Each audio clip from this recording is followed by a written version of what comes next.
inde am ko Seydal Aliba hande komi watta MC walla ceyadi saison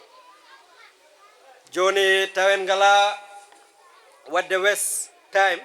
en calmini hoɓɓe tedduɓe arɓe ɗo ɓe so far en jiiɗo honorable Ibrahima Jaite, member of parliament Sandu.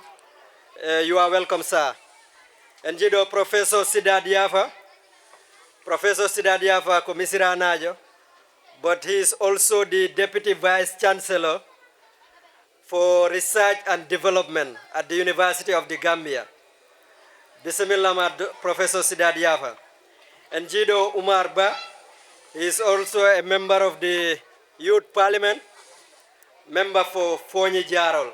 Bismillah mada. En jiiɗo Dr. Momadou en coylian mbiyen bo Ba. أعوذ بالله من الشيطان الرجيم. بسم الله الرحمن الرحيم. الحمد لله رب العالمين الرحمن الرحيم مالك يوم الدين إياك نعبد وإياك نستعين اهدنا الصراط المستقيم صراط الذين أنعمت عليهم غير المغضوب عليهم ولا الضالين. اللهم صل على سيدنا محمد الفاتح لما أغلق والخاتم لما سبق ناصر الحق بالحق والهادي إلى صراطك المستقيم وعلى آله حق قدره ومقداره العظيم. ربنا تقبل منا إنك أنت السميع العليم وتب علينا يا مولانا إنك أنت التواب الرحيم. ربنا لا تزغ قلوبنا بعد إذ هديتنا وهب لنا من لدنك رحمة إنك أنت الوهاب. ربنا إننا سمعنا مناديا ينادي للإيمان أن آمنوا بربكم فآمنا.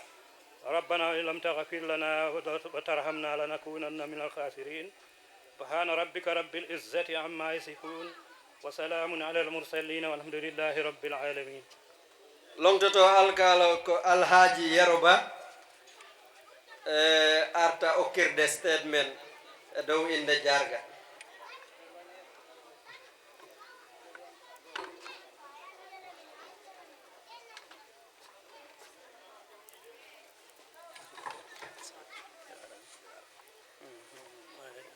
Assalamu alaikum rahmatullahi ta'ala wa barakatuhu.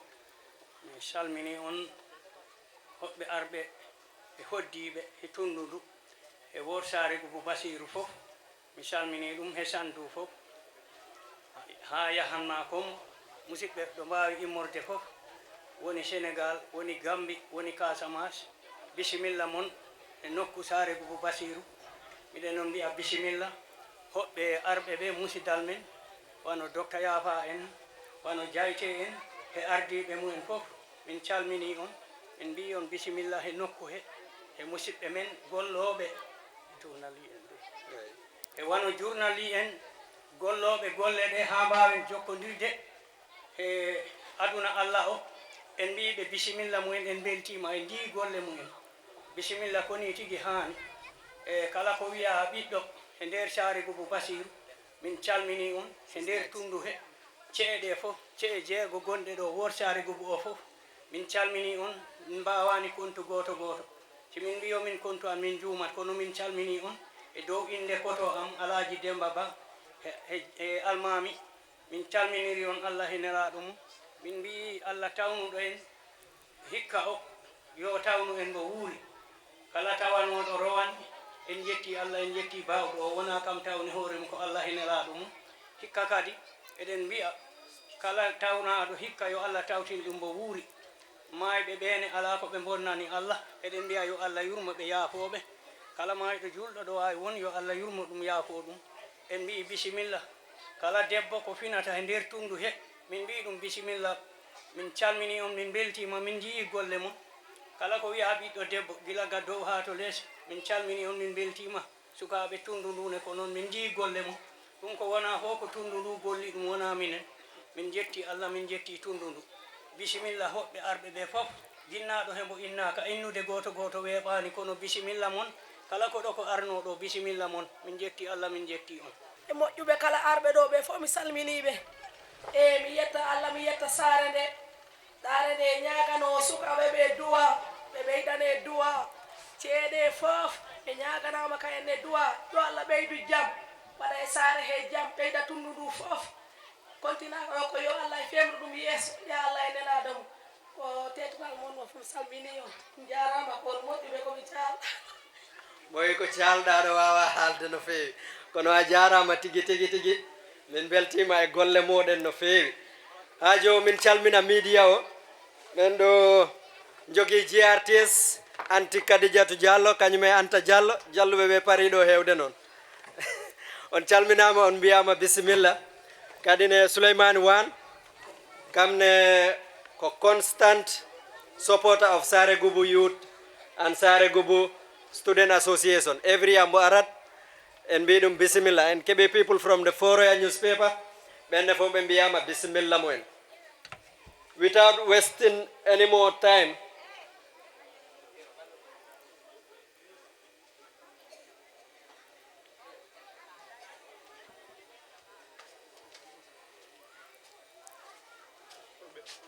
so en keɓi ɗo new media gracing the occasion today fulɓe TV bisimilla mon e programme fulɓe Sare Gubu on jarama tigui no fewi joni en noddat SGSA president Mr. Ousmane Ba okira statement on behalf of the association.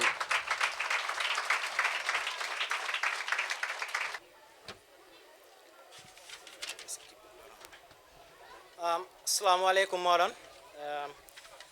on calminama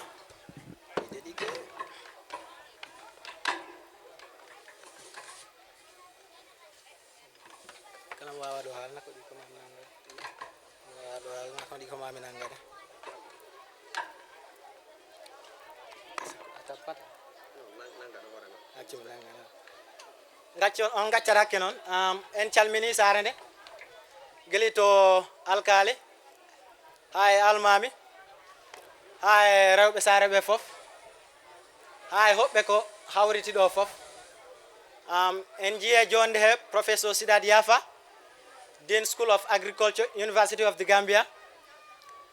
Basiru Ba ko legal officer National Human Rights Commission jonde hen en jiiɗo Oumar Ba Mr. Oumar Ba on ne ko member of parliament National Youth Parliament en jiiɗo honorable Ibrahima Diaité ko kam woni député Sandu kam joɗani en to suudu député ji tundu Sandu en jiiɗo Dr. Mamadou Diallo ko gollo Central Bank si wiyama Central Bank ko on woni banque leydi Gambia ndi fof ko ɗon woni banque mawɗe ɗe hay jarga en jiiɗo fulɓe Africa en jiiɗo Oumar Ba e ardiɓe muɗum en jiiɗo Sar Demba Youth Association en jiiɗo Sare Jamu Mbaalo en jiiɗo Sare Ngay en jiiɗo Diagu Bunaɓe Misira Ñankoy Kuraw Toɓe Cinde Demba Drame hay taariɗe en ɗo fof e Sandu en jiiɗo yimɓe ɓe no fotrini ɓe ngari ko wowɓe ar kono ɓe ngoɗani gargol Sare Gubu Student Association noddi ɓe fof ɓe ƴefta koyɗe mumen ɓe nanna en jawɗele mumen ɓe ngara ɓe jooɗo ɓe gaddora kadi ɓe mbiya Sare Gubu Student Association mbalitore ɗum ɗo wona ko moɗon onon tan ko enen ndendi ɗum ƴefte ɗum ɗo mbalitoron wona doole mumen tan ƴeftude teppe mumen ɓe ngara ɗo ɗum noon heɗen ɓe jarna hawrigol men ɗo han yoni duuɓi 10 hitan fof hitan en garat oɗo waktu si yoni kawriten ɗo jewtiden mo kala heɓa ko haalani dental ngal kadi eɗen jogui yakar geli ɗum fuɗɗi hitande 2013 ko haala ɗo ko fof Sare Gubunaɓe e tundu ndu ɗumi ɗum naftora sabu en jii hen ɓamtare no feewi ko feewi e ko haaleteno ɗo ko fof Sare Gubu noon student association o gili fuɗɗi wona minen tan jottini ɗo nde ɗo nde fedde siko minen tan han en jooɗotano ko ɗo han sabu min mbawa min kattanani ko yimɓe goni seraji amen ɓe min puusa ɓe min gokka peeje ɓe min gokka jawɗele mumen e ɗum noon ɓen en mbawa ɗo haal so en jarnani ɓe ko wayno Sare Gubu Youth Development Association gili ñande ɗo fedde sosa ɓe dari yeeso he ɓaawo ɓe mbaɗa support mumen noon ko gili to warñede mumen ha he kaalisaji mumen kaaka kala ɗo nanɗon Sare Gubu Student Association nani jawdi mumen gandon wonaka en tan jungo Sare Gubu Youth Development Association ito Sare Gubu diaspora ko ɗum woni ɗanniyankoɓe Sare Gubu min meeɗa wat hunde ko ɓe mbasitin ɓe mbasa hen wat jungo mumen kala ko ganduɗan to min mbaɗi si min coodi oɗo bana walla goɗɗum he goɗɗum gandon mbuɗu mumen iton ko waɗoɓe support ɓe nodda ɓe gokkira peeje ɓe mbaɗa hen kaalisaji mumen ɗum noon en calmini Alhaji Yaya he yimɓe muɗum fof eɗen teski jonde mumen he darde mumen he fedde meɗen he en to sengo kaalis en gandi ala fedde wawde yaade he ɓaawo jiifa eɗen keeɓi noon yimɓe dantam ɓe ganduɗa hitan fof hitan min jaha min jooɗoda ɓe mbiyaɓe miɗen jogui programme mo min mbaɗi kono Allah yandi min ngala jawdi komin mbaɗir programme o peeje noon wayita miɗen jogui kono noon min ngala kaalis ko wawi yawtino programme simin noddiɓe min kulle yagol to office aji mumen Allah e andi ko waɓɓe busy waktu fof waktu office aji mumen yimɓe natta e jalta ko wayno professeur Sidat Yafa min noddi ɗum fof bo ƴeftan min kol professeur Sidat Yafa ko neɗɗo mo gandiranta mbo heewi haajuji mbo heewi ɓe mbo gollitta kono Sare Gubu Student Association noddi ɗum fof mbo okkata min hay yontere ko juuti mboya min ngare office am ko office moɗon ɗum noon professeur Sidat Yafa min jarnima min tini ballal maɗa gila min puɗɗi wona han puɗɗuɗa ar oɗo programme gila ñam min puɗɗi aɗa min waɗa support a holli min ko a jibinande sandu a holli min aɗa wawi tawtorede kala fedde nde gandiranta winde ko développement nde darani taw minen gandi wona sandu tan ballata hay leydi Gambia aɗa walla ɗum noon min jiya ballal ma min jarnima e dow ɗum e dow pelleje hono Sare Gubu honide Sare Demba Toro Youth Development Association gila min puɗɗi miɗen heeɓe puɗɗode min mbatta programme fof min mbaɗat ɓe invite te ɓe meeɗa ɗo nuldu kaalis tan koɓe gara ɓe jooɗo ɓe tawtore programme miɗen on belti miɗen jona ballal moɗon te kadi ala ko min jogani on so wona min jarnude on min ñagano Allah yo Allah ɓeydu yeeso Sare Jamo Mbaalo min nodde fof ɓe nototo wonko Student Association Diabugu ha he pelle ko wayno Fulɓe Africa ne Allah ɓe darani Sare Gubu Student Association no bete ɓe min teddini kadi ɓe mbatta programme fof ɓe mbaɗa min invite te koto guesji mumen ɓurɗi badde important ɓe noddata Sare Gubu Student Association ko toon ɓe mbaɗata min ɗum noon min mbaɗi ɗum apprécier no bete en jiiɗo représentative mumen Mahuley a jarnama an e Malik Jeeba min tini ɗo darde moɗon on jarama e Sare Gubu Student Association noon fuɗɗi ko duuɓi sappo ɓaawo min dariɗo ɗo han min woni président han kono wona min fuɗɗi hunde nde si a yi han darimi ɗo mbawmi haalde ɗum ɗo i woodi fuɗɗiɓe lees gili tawa hunde ala toon ɓe gokkiri peeje mumen ɓe gokkiri time mumen ɓe gokkiri jawɗele mumen ɓe mbaɗi support nde ɗo fedde hande yettiɗo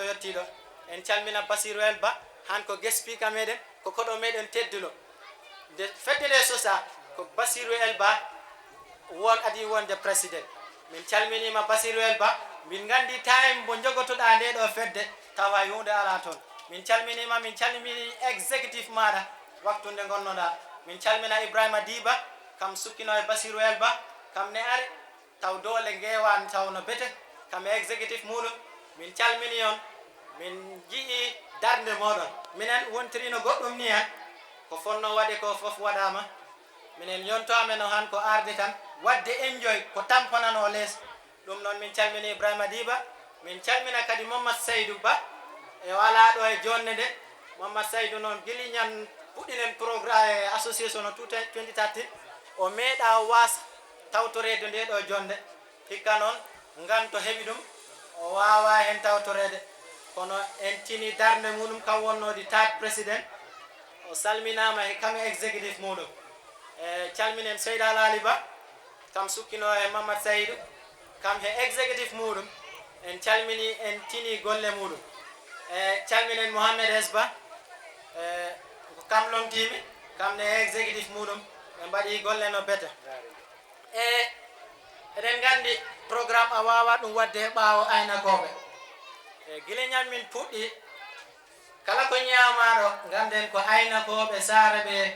mbaɗi ɗum provide ko wayno docteur Mamadou Diallo han ɓesno wadde fisal e ko julluɗo ko jarɗo ko sam ɗum ko aynakoɓe tan mbawi en ɗum waɗan ɗum noon aynakoɓe guili Baro en Ullungel en Kayel en ha e Jamoru en onon fof min jii darde moɗon ko onon de ñamminta hoɓɓe men aroɓe ɗo ɓe fof en meeɗa nan koɗo ari ɗo hooti wi ñamani ha haari ɗum noon ko aynakoɓe tan mbawi en ɗum waɗa en calmina Yunusa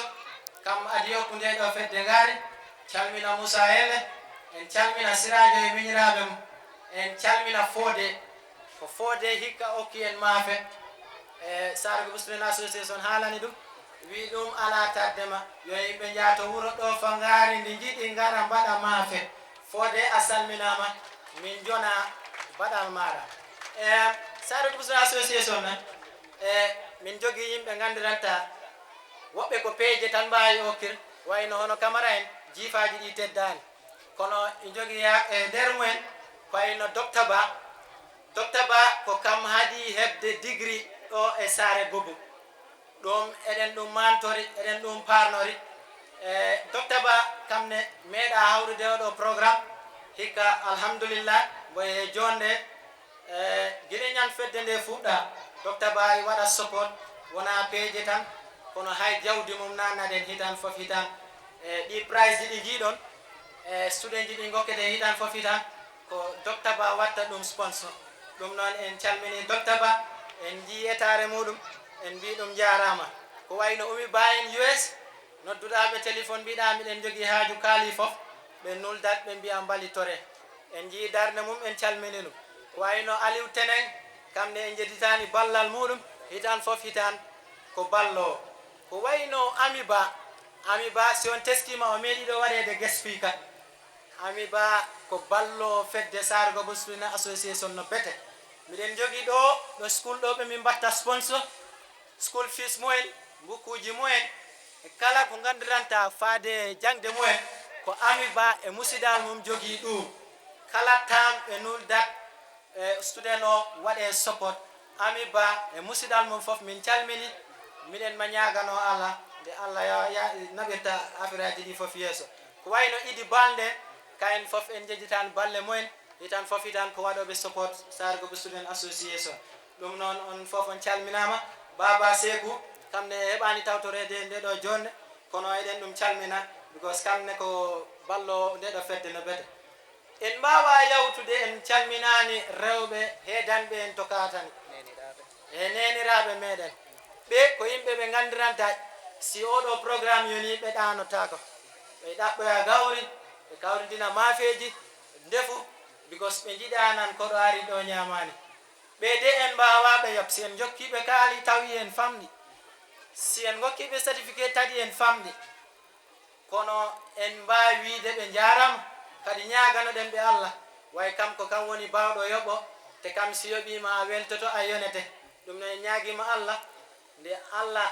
okkanta en ɓe balɗe juutɗe ɓe tawtorede oɗo programme hitan fof hitan en mbawa noddu inde saabu si en noddi wawi juumen kono yimɓe dantan ko ma nodden ɓe programme ji men ko wayno Papa Ba ko jinnaɗo kono si oɗo programme yoni e itta jinnaɓe yagal ngal weddoto waɗa hoore muɗum no cukalel ni daro hen daro darde cukalel darde mawɗo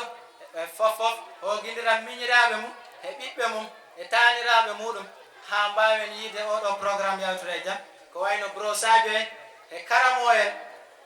kewɗo noon jilla o kono si oɗo programme yoni ala ko woɗi ɗum si wonano hoɓɓe ñamiri e no programme o yawtiri ka en fof darde mumen yiyama e ko wayno goli en fof en calminiɓe eɗen tini balle mumen kala mo en calminani yo yafanon yo andu haajo eɗen tini darde muɗum eɗen jetta jomon eɗen calmina way jonde nde en jaawi en jooɗaki en kaɗat ɗo ton kadi mi salmina my current executive min tan miɗo wawi wiide mi tinani tampere hikka ko VP Tidiane e gollidiɓe amen fof dari jemma e ñalawma ko yewɓe school woɓɓe ko golloɓe kono ɓe mbaɗi sacrifice time ɓe gokki ɗum ɓe mbaɗi ɗum dédicaté Sare Gubu Student Association ha wawde yiide oɗo programme yettoɗo ɗum noon he media o gilino GRTS gili puɗɗiɗe ni tan fofi tan ɓe ngala ɗo en calminiɓe Fulɓe TV QTV Souleymane Wan Foroya newspaper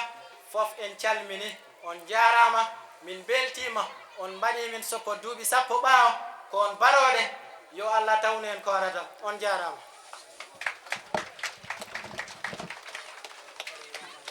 a jarama Mr. President Ousmane Diba ko suka kono ko mbo joma hakkel mboy ardi yimɓe heccuɓe ɗum seeɗa kono so far the spirit and the dedication mbo min jeeri ɗumo ko yo Allah nabru yeeso tan bisimilla maɗa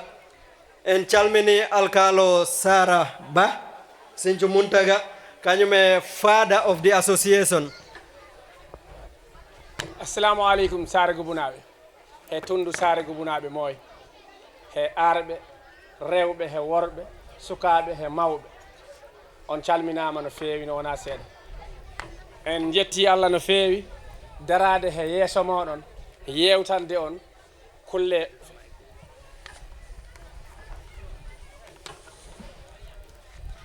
en calmini jarga he miñiraɓe mum he jarga Sara he jarga Sare Sillere he honorable Ibrahima he arɓe ɓe moy en calmini Sidat Dr Sidat Yafa heɓo ardi ɓe moy en calmini Sare Gubu naɓe rewɓe he sukaɓe jangoɓe Qur'ana he jangoɓe école he aynaɓe Sare Gubu he remoɓe Sare Gubu onon fof on calminama en mi ara ɗo haalande en seeɗa he sengo sukaɓe Sare Gubu ɗum woni fedde ɗanniyankoɓe Sare Gubu ɗum ƴeftani si en daari fedde ɗanniyankoɓe Sare Gubu ko fedde nde ganduranɗa formande he nder Sare Gubu ɗo en longtotoɗen ko président o ɗum woni Alhaji Yaya Ba he jinnaɓe mum wonɓe toon he miñiraɓe mum he kotiraɓe mum wonɓe gaay on calminama no feewi en garat haalande on seeɗa hoɗum woni ɗangal he nafa ɗangal he caɗele ɗangal ɗangal ko hunde nde ganduranɗa ko hunde sattude hunde nde ganduranɗa hunde nde welani kono hono ɗum haɓorte ko muñal he golle he peeje ɗen peeje noon hono wawtade gollu ko gandal enen ɗanniyankoɓe Sare Gubu si en daari han to sengo ɗangal heɗen hen waɗi heɗen hen ɓanti no feewi no wona seeɗa eyyi kono heɗen hen keeɓi caɗele mawɗe ɗe ganduranɗa ko wayde gandal nden noon ɓurten ɗo haalde o waktu wona ɓantare nde wayri heɗen guite ɗe jiiya ko woni ko kono kalten ko sengo nafa jangde heɗangal sukaɓe Sare Gubu mi wiyani woti en ɗanno kontinen ɗangal men ɗangal meɗen wona ɗangal yaha ɗaɓɓoya kaali tan wona ɗangal ko yaha jangoya yaha ɗaɓɓa hunde yaha heɓa hunde heɓa ɗum arta heɓa no hoddiri he jamanu o ɗum fof itawa he ɗangal si en gari to sengo ɗangal ko ɗangal wawi ko kam tan wawi ɗum wadde kono ko wawi bonnukone ko kam tan wawi ɗum bonnude jeenen he seeɗa he nafa ɗangal si en dartidima no weeyo men ngo sansorini heno koɗane men ɗe cansorini en jettat Allah no feewi jetten ɗangal ngal wona ngal noon woni doygal ɗum ko ndemu men he gaynaka men heɗen ɗum jetti Allah no feewi ɗangal i moƴƴi ha hono mum ala sansanma sansan gurdam ma sansan paamal ma si tawi woni an neɗɗo on ko a paamawa si a famata han noon majjinma yolma majjina gueɗe ma fof ɗum noon en garat fuɗɗanade en seeɗa he nafa jangde he ɗanngal ɓayi haala ka hewtano bete onon Sare Gubu naɓe hoɗon ñaaga Allah ceeyoniren to jangde woti en ceeyodir to ɗanngal titinne ceeyoniren he ɗanngal ta ko jangde ɗannini en sabu en jii ko jangde nde findinta en ɗo ko ɗanngal ngal wawa ɗen noon findinir jangde si a jangi ha a heɓino a ɗannori ta ko gandal ma ngal ɗanninma a wawat wonde ko ɗanninoɗo ta an ko a cukalel walla ta a siwa heɓede mbawa ɗum wonde ko mbo wonani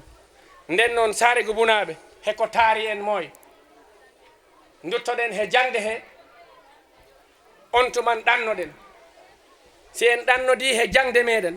en keɓat hen nafa jangde nde noon wona yaha école tan janga bindi tan wona ɗum woni jangde nde ko nde moy haɗa wawi jangu mecce to école jaha ɗannoɗa heɗe ɗe nafma ko gadiɗoma ɗanno mo jangani ala haɗa wawi jangu gaynaka jaha ɗannoɗa nden kan gaynaka ka janguɗa ɗo ka nafma toon kombo tawɗa toon wawa nafa en jiiɗo yimɓe dantan seeɗa ko ɗanninoɓe kono han jangde mumen nde ɗo nde tolnini mumen ɗo hay ɗanninoɓe ɓe tawno toon ɓe ko kayen ɓuuri ɓe martaba nden noon en dokkirat exemple seeɗa Basiru Elba ko ɗanninoɗo kono mbo artu mbo nangi jangde mum mbo joti he jangde muɗum han i ɗanno yaha i arta he dow hoore gandal mum ta wona ɗanngal ngal ala jangde yaari musidɓe Sare Gubu on calminama no feewi ɗanngal i heewi teb caɗele si a ɗannima ta a jangani an ko ni mbaɗa no saret ni kala ɗo dongal adda ko an rondotongal saret noon si rondima ha ŋooɗi ha leɗɗe mum keli buloŋaje mum bistima nayi wi han naɓe to mawɗo buɗa fewnite seeɗa fewata ko noon ɗanngal wayi si a yeehi a ɗannima ta a jangani kala dongal teddungal ɗo ardi ko an noddete yo a ar dondoɗa ngal dondoɗa ha keecima hela ha balbe ma kela ha koyɗe ma ndiyam mumen fof hawrita dula goto kortoɗa gollu garta ala meccal ala gandal a naywi a wontata suka a heeɓi caɗele ɗen caɗele peemanimi min Yunusa nden noon onon heɗitiɓe ɓe mi yiɗa yewde peemon ɗo gonmi ɗo komi cukalel kono miɗo andi min ɓuuri nayu hen woɓɓe ɗo heccuɓen hoko waɗi ɗum ko wondem saren ko dondami ko ɓuuri duuɓi am ɓuuri ɓandu am onon heɗitiɓe ɗo ɓe mbakkiloɗon jangon ko jangde ɓantata leñol ko jangde ɓantata neɗɗo ko jangde ɓantata tundu si on jangi han en ɓantoto ta heɗen ɓantori cenɗe fof ɗanni natɓe ɓe ɓe garat ɓe ɗaɓita en ɓe naɓa en ɗannoɗen gollo en toon heɗen garta heɗen ɗo wano en ɗannakini yeru hen seeɗa docta Tijjan ko ɗanniyanke ko jangde ɗannini ɗum ala ɗo mbo woni mbo yillorani heɗe leyɗele meɗen ɗo kono wona mbo saret mbo yettima han mbo jooɗoɗo ɓuuɓi mbo jooɗoɗo ɓuuri ɗadde ɗo en mbo ɓuura yoɓede hay janginɓe ɗum ɓe laabi ko exemple muɗum kalten si on jaaɓi han hoɗon mbawi wadde ko ɓuuri ɗum gaccen ɗanngal ngal gandiranɗa ɗanngal ngal rewani laabi ngal ko perdinta en ko ɓuuri heew ko ngal waɗanta en ko on calminama no feewi en jetti Allah en jetti Sare Gubu Student Association kawral ngal noddoton ɗo ngal he famnude tundu ndu ko noddoton ɗo ko yo Allah ɓeydu tundu ndu ndenden kawren gonen jangen pindine yimɓe ɓe gandineɓe ko ɓe ganda he ɗanngal e bone ɗanngal he wayde janngu gandineɓe ko woni jangde gandineɓe ko woni gaynaka gandinenɓe ko woni ndema ɗum fof jangde wawi ɗum ɗanngal wawa ɗum on calminama no feewi en keɓiɗo hoɓɓe kadine immorɓe Sare Ngay Wulli West Bamol Diallo e délégation mum on mbiyama bisimilla moɗon. Sare Ngay is a close partner association to Sare Gubu Student Association. On mbiyama bisimilla moɗon. Joni noon miɗo yiɗi jafodiren keɗodiren seeɗa saabu toɓɓe mawɗe ɗe noddirɗen yimɓe ɓeɗe ko ɗen garten haalde. Adoto haalde ko Mr. Basiru Elba. Basiru Elba ko former president of Sare Gubu Student Association. Kadine ko Sare Gubu hikka timmini duuɓi sappo ko mbiɗen jiɗi nde ar fedde nde oko nde waɗi gili nde fuɗɗa e oto nde fayi duuɓi sappo alhamdulillah eɗen ɗo kono ko woni yeeso ko ono tabintinirten ɓeyden golle ko ɗum Basiru Ba arta haalana en nden toɓɓere no ina waɗi important no feewi si a fewjanani janngo ma tan aɗa wawi sakorede ɗum noon Mr. Basiru Elba ko lawyer by profession. He is working with the Human Rights Commission. Kadine, he is a lecturer at the University of the Gambia School of Law. Mr. Basiru wadi sacrifice a lot for school. Ɗum ko Yunus haali ɗo ko ɗanniyanke o fonno wonde semester kono jaɓani o wadi choose the path of education and he is an example to be followed with. O salminama no feewi en calminat Karamo Sow kamne ko supporter Sare Gubu Student Association. So mbiyen bisimilla Basiru Elba o kira statement on SGSA at 10 SGSA at 10 taking stock of progress and paving the way for more resilience. On calminama kala ko hawriti o mi salmini mi yetti on mi juurima on mi duwanima on miɗo ñaago duwaw han noon toɓɓere darnudem ɗo nde miɗo ɗo heewi darade kono ga sengo am ko nde ɗo toɓɓere ɓuri wadde fayida sabu na wona seeɗa fof jiyata association i dari bo golla fodde duuɓi sappo deggodirɗi saka noon arti ha association ji dowriɗi kono en jetti Allah hikka mbatten duuɓi sappo eyyi kono ɗo emi yaade to toɓɓere nde ponmi haalde haala to en calminat yimɓe hoɗɓe tedduɓe arɓe hawride ɗo e programme meɗen aɗo en calmini député leydi ndi honorable Ibrahima Diaité ɗum woni député leydi Sandugu en calmini professeur Sidat Yafa ko kam woni gardiɗo school janggoɓe agriculture University of the Gambia kadi ɗeɗo balɗe ɗo mboye ɓeydana martaba ga University of the Gambia kam woni cukkiɗo e yeesojo University of the Gambia kippuɗo kulle bittugol e jangde University of the Gambia ko ɗum woni deputy vice chancellor research and also the head of the school of agriculture. A salminama no feewi professeur Yafa ko neɗɗo mo gandiranta ɗi duuɓi sappo ɗi min golli ɗo fof kala hitan mboyi tawtore he jonde meɗen nde ɗum noon mo salminama no feewi kadi si ɗum yawti en calmini koɗo meɗen Mr. Umar Ba National Youth Council a salminama National Youth Parliament a salminama kadi a bismama e saare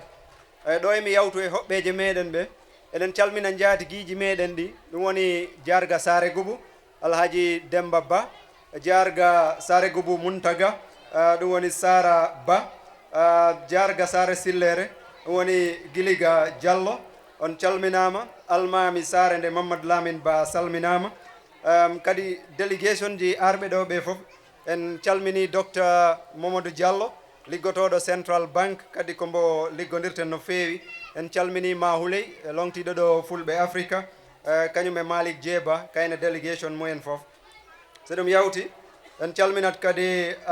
Bamol Diallo e Sadio Diallo e délégation immorɓe Sare Ngay ɓen nayi keewi tawtorede jonde nde en calmini Sikou Djeba kamɓe délégation muɗum Sare Demba Toro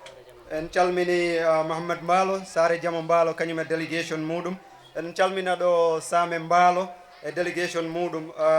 immorɓe mbalɓe kayenne ko yimɓe wowɓe tawtorede jonde ɗe kadi ko walloɓe no feewi en calmini media o anti kadi Diatou Diallo e GRTS naaɓe e media fraternity wonɓe ɗo ɓe fof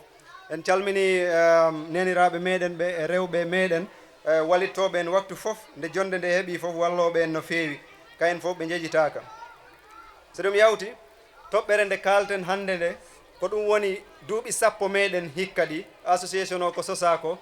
golle muɗum ɓamtare nde association o addi kadi caɗele association o ko jogui kadi honi tittinirten association o ha napren mbo yeeso nde toɓɓere nde himmi no feewi sabuna so a daari association o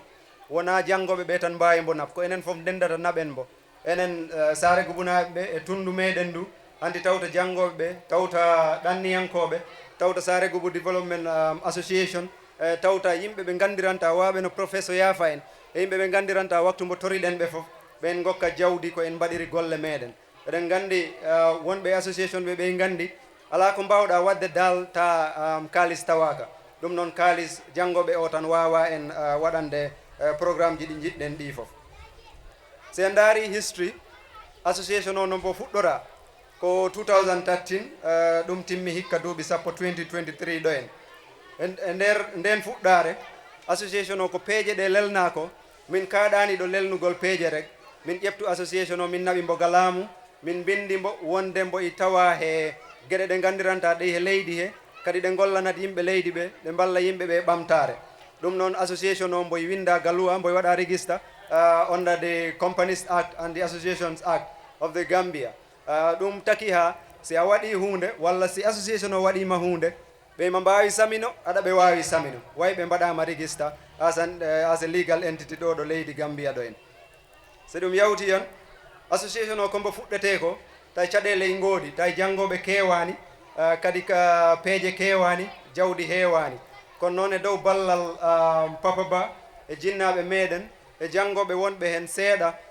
joguinoɓe wersiji on waktu 25 lewru fof ha he ballodirgol ga meeting ngaji ɗi mbatteɗo ɗo meeting watte fof min kawrindina ombo buuɗi sappo ombo 50 min mbaɗa dépense komin botti min kawrita min mbaɗa meeting ngaji amen en jii en jawti ɗum fof ha jo eɗen jogui yimɓe ɓe gandiranta si meeting i waɗa jomi wawi membade poste muɗum tan waɗa dépense meeting o fof walla si ɗum ala si miɗen gara miɗen mbawi noddude yimɓe rek min mbiyaɓe miɗen jiiɗi arde Sare yo min balle ɓe ƴefta ɓe luwa motoji ɗi gadda min eyyi ɗum noon taki ha ɓamtare no samori waɗi he nder ɗiɗo duuɓi sappo e ɗum yawti hen si en daari gueɗe ɗe association o addi ɗo Sare ɗo gi 2013 ha hikka ɗum woni ɗi duuɓi sappo ɓaawo en mbawa kontude fof kono en memat hen toɓɓe dantan adi nde jonde nde mbaɗɗen ɗo hikka waɗi duuɓi sappo hitan fof min garat ɗo jooɗoden jewtiden gokkodiren haqqillaji en kaali e nde jonde meɗen ɗo hitan fof woda toɓɓere nde cuɓɗen toɓɓere nde gandiranta nde walitat Sare nde eko taari en ko fof wonande hono ɓe ɓuurirta wonande hono ɓe daɗirta nanguegol galuwa wonande hono ɓe ɓamtorta hono ɓe poti ɗaɓɓirde kaalis honi ɓe poti ɗaɓɓirde jawdi honi ɓe poti moftirde jawdi mumen e jawɗele mumen e gandule mumen ɗum fof en kaali ɗum ɗo adi ko puɗɗornoɗen ko ɗum woni affaire jangde sukaɓe en jooɗima ɗon jewtuɗen mbiɗen yimɓe poti jangguinde no feewi si ɗum yawti en jooɗima ɗo kalɗen affaire cellal yimɓe nde ɗum yawti en jooɗima ɗo kalɗen affaire ko taki ha ɗum himmi kala neɗɗo e meɗen ɗaɓɓude kaydi jibinande ɗaɓɓa kaydi leydi ndi gollitora ndi si woote foti han woota en kaali ɗum fof nafa muɗum en kaali ɗo kadi gasengo luwa honi neɗɗo daɗirta luwa honi neɗɗo topitorta ha luwa wasa ɗum nanggu en bumtini ɗo yimɓe dulaji e sarɗiji ɗi gandiranta eɗen ɗi mbowno nangirede gasengo machine ngaji ɗum woni hondaji raydaji ha e ɓornagol helmet ji en noddiɗo polisaɓe ɓe jewtani en ɗum fof ko ɗum yawti ko kadi en kaali haala gaynaka en noddiɗo vétérinaire ɓe kalani en honi jogorten dabaji meɗen honi gardirten nayyi meɗen walla ko taki ha garde e himmi kala hitande si ɗum yawti hanne toɓɓere tataɓere nde e ɓamtare Sare Gubu Student Association addani janggoɓe jobdi iskulaji adi woodi e meɗen e janggoɓe meɗen he neɗɗo hen mo gandiranta han mbo university mboy janga biology mboy waɗa bachelor degree in biology. On association o etima ha heɓani mbo jobdi ndi gandiranta Touba ko heɓɓi jobdi ndi hitande fof mboy ɗum yoɓana fodde guluje 36 dalasi ɗum woni hitan fof. Sa daari on kaalis hitan fof yaltingol ko foti noon nanna e hoore neɗɗo goto ɗum weeɓani. joni noon association o etanima on neɗɗo e meɗen ha hitan fof mboy yoɓane ndin jobdi kadi okke kaalis ko walitori ko soodi mburu hante ko paasiri. so ɗum yawti kadi eɗen ɗo jogui neɗɗo mo gandiranta mbo wiye Ami Ba. on ne iɗo yoɓana suka debbo goto hitan fof yoɓana ɗum sodana ɗum bukkuji walita ɗum gasengo jangde. so ɗum yawti hande association o e nder ɗi duuɓi sappo kala hitande classe fof jangowo ɗo school ɗo jooɗiɗen hande ɗo kala hen classe si exam waɗi yimɓe ɗiɗo heɗɓe yeeso ɓe kala hitande association o ɓe okka hunde fi tan ɓeydude himme e nder jangoɓe he. ɗum noon sa daari han association o ko darde molanade mo dari. si en daari sirange ɗe jooɗiɗen ɗo ɗe hande sirange school ɗe association o darno min gari min tawi ɗo wonde jangoɓe woɓɓe ɓe koye base ɓe jooɗoto nde ɓe mbawa jangude classe walla ɓe jooɗo e lesɗe jaɓɓe. association o daari ɓe tawi wondemano sira e school o mboye fodde sirange e jooɗete fi sukaɓe ɓe mbawa jangude. anti ko ni min ñaagui ballal yaade ha min kawri e compagnie biyeteɗo Holland Foundation. on Holland Foundation noon mbo walliti school o e sirange camorɗe yimɓe ɓe jooɗi kulle ɓe mbawa jangude. ɗo mi tawa e ɓamtare nde yimɓe ɓe parnori. en mbawa kontude hunde hen kala kono ɗeɗo toɓɓe tawa e ɓurɗe himmude e toɓɓe ɓamtare ɗe keɓɗen. kono noon kala hunde ko jiiɗa kala noon ko dow o temboyi a tawat to less to e waɗi caɗele seeɗa. association o mboye jogui caɗele seeɗa ɗe gandiranta si tawi woni ɗen mbawama ñawdede association o kombo gollata hande ko mboye wawi ko gollude ko ɓuuri ɗum laabi 100 si tawi woni ɗeɗo caɗele ɗe gustidirama. hoko woni ɗen caɗele nde ado nde ko caɗele hattande to sengo kaalis. eɗen gandi ko joɗɗini en ɗo hande guiye pasuji jangoɓe ha e addugol sedji ha e gaddugol journaliste ji ɗum fof ko kaalis ɗum lamdi. association o fof ko joguimbo noon hande sa daari han ko wersiji jangoɓe ɗi lewru fof kala jangowo mbo gollani wersa 25 kala jangowo gollowo wersa 50 ko ɗum woni dal ƴiyalnorol kaalis association o han ngal. si ɗum yawti han noon way ɗum i famɗi min daari min tawi ɗum i famɗi waktu fof min ñaagoto ballal e yimɓeje. en nani ɗo seydal iɗo konta yimɓe wowɓe en wallude wono professeur Yafa en hikka mbo immi tan mbo wi min golle moɗon ɗe moƴƴi ɗum noon mi waliti on guluuje 50 dalasi ko on balitori. ko kaalisaji baaɗi noon e jaaruɗi noon ko ɗin goni ko gandiranta yimɓe mbawi gollude walla gollirde fi ɓamtude jangde e ɓamtude tundu meɗen ndu.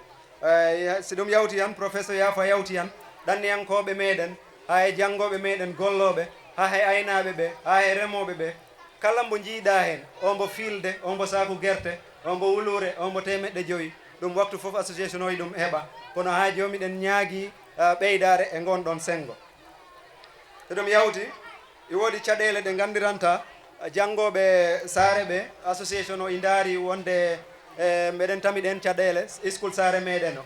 ko ɗum woni jangoɓe meɗen ɓe wonɓe ɗo school ɗo ɓe ha e immotoɓe ɗo ɓeydoya gandal eɗen jawsi ligge mumen walla passe mumen ga sengo school tinnare mumen walla etare mumen ga sengo school ga. sabuna sa daari hitan fof si exam waɗi especially grade 9 hay heɓangol jangoɓe meɗen immotoɓe ɗo jaaha senior school hay heɓangol ɓe school aji moƴƴi wono Newsrad en Methodist en St Peters en ɗum ko caɗele ko waɗi ɗum sa waɗi exam grade 9 sa heɓani aggregate 20 walla ko ɓuuri ɗum moƴƴu walla 25 walla ko ɓuuri ɗum moƴƴu an taraɗa tami caɗele. joni noon enen hitan fof ko ɓuuri ɗo hewde ko aggregate 50 ko fawi jiyataɗo ɗum noon taki ha jangdene nde yaari sengo. minen komin jiɗata kala nde neɗɗo immoto e place muɗum yo taw woodi gimmiɗo lees longtotoɗo ɗum kono si jangde nde yarani normal en mbawa hebde nden ɓamtare siifa. so ɗum yawti caɗele ko watti tataɓere nde ɗum ko sengo association to ɗum yaari nde ɗo toɓɓere ko kayen nde joopi. waktu fof eɗen pewja peeje ɗe nganndiranta ko peeje moƴƴe wono ɓeydugol jannginde gaay wono waɗgol meeting ŋaji jooɗoɗa e jinnaaɓe wono waɗgol meeting ŋaji jooɗoɗa e mawɓe tundu ndu ɗum waktu fof eɗen ɗum pewja kono batgol ɗum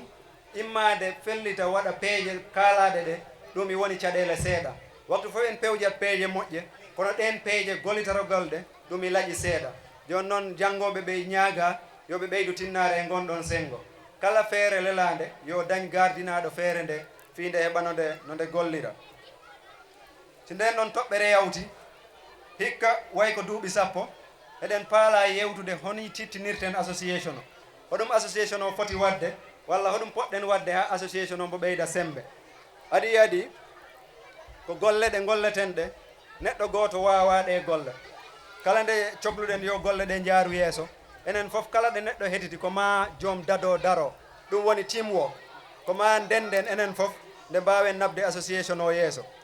sa ndaari yan si jinnaɓe ɓe tawaka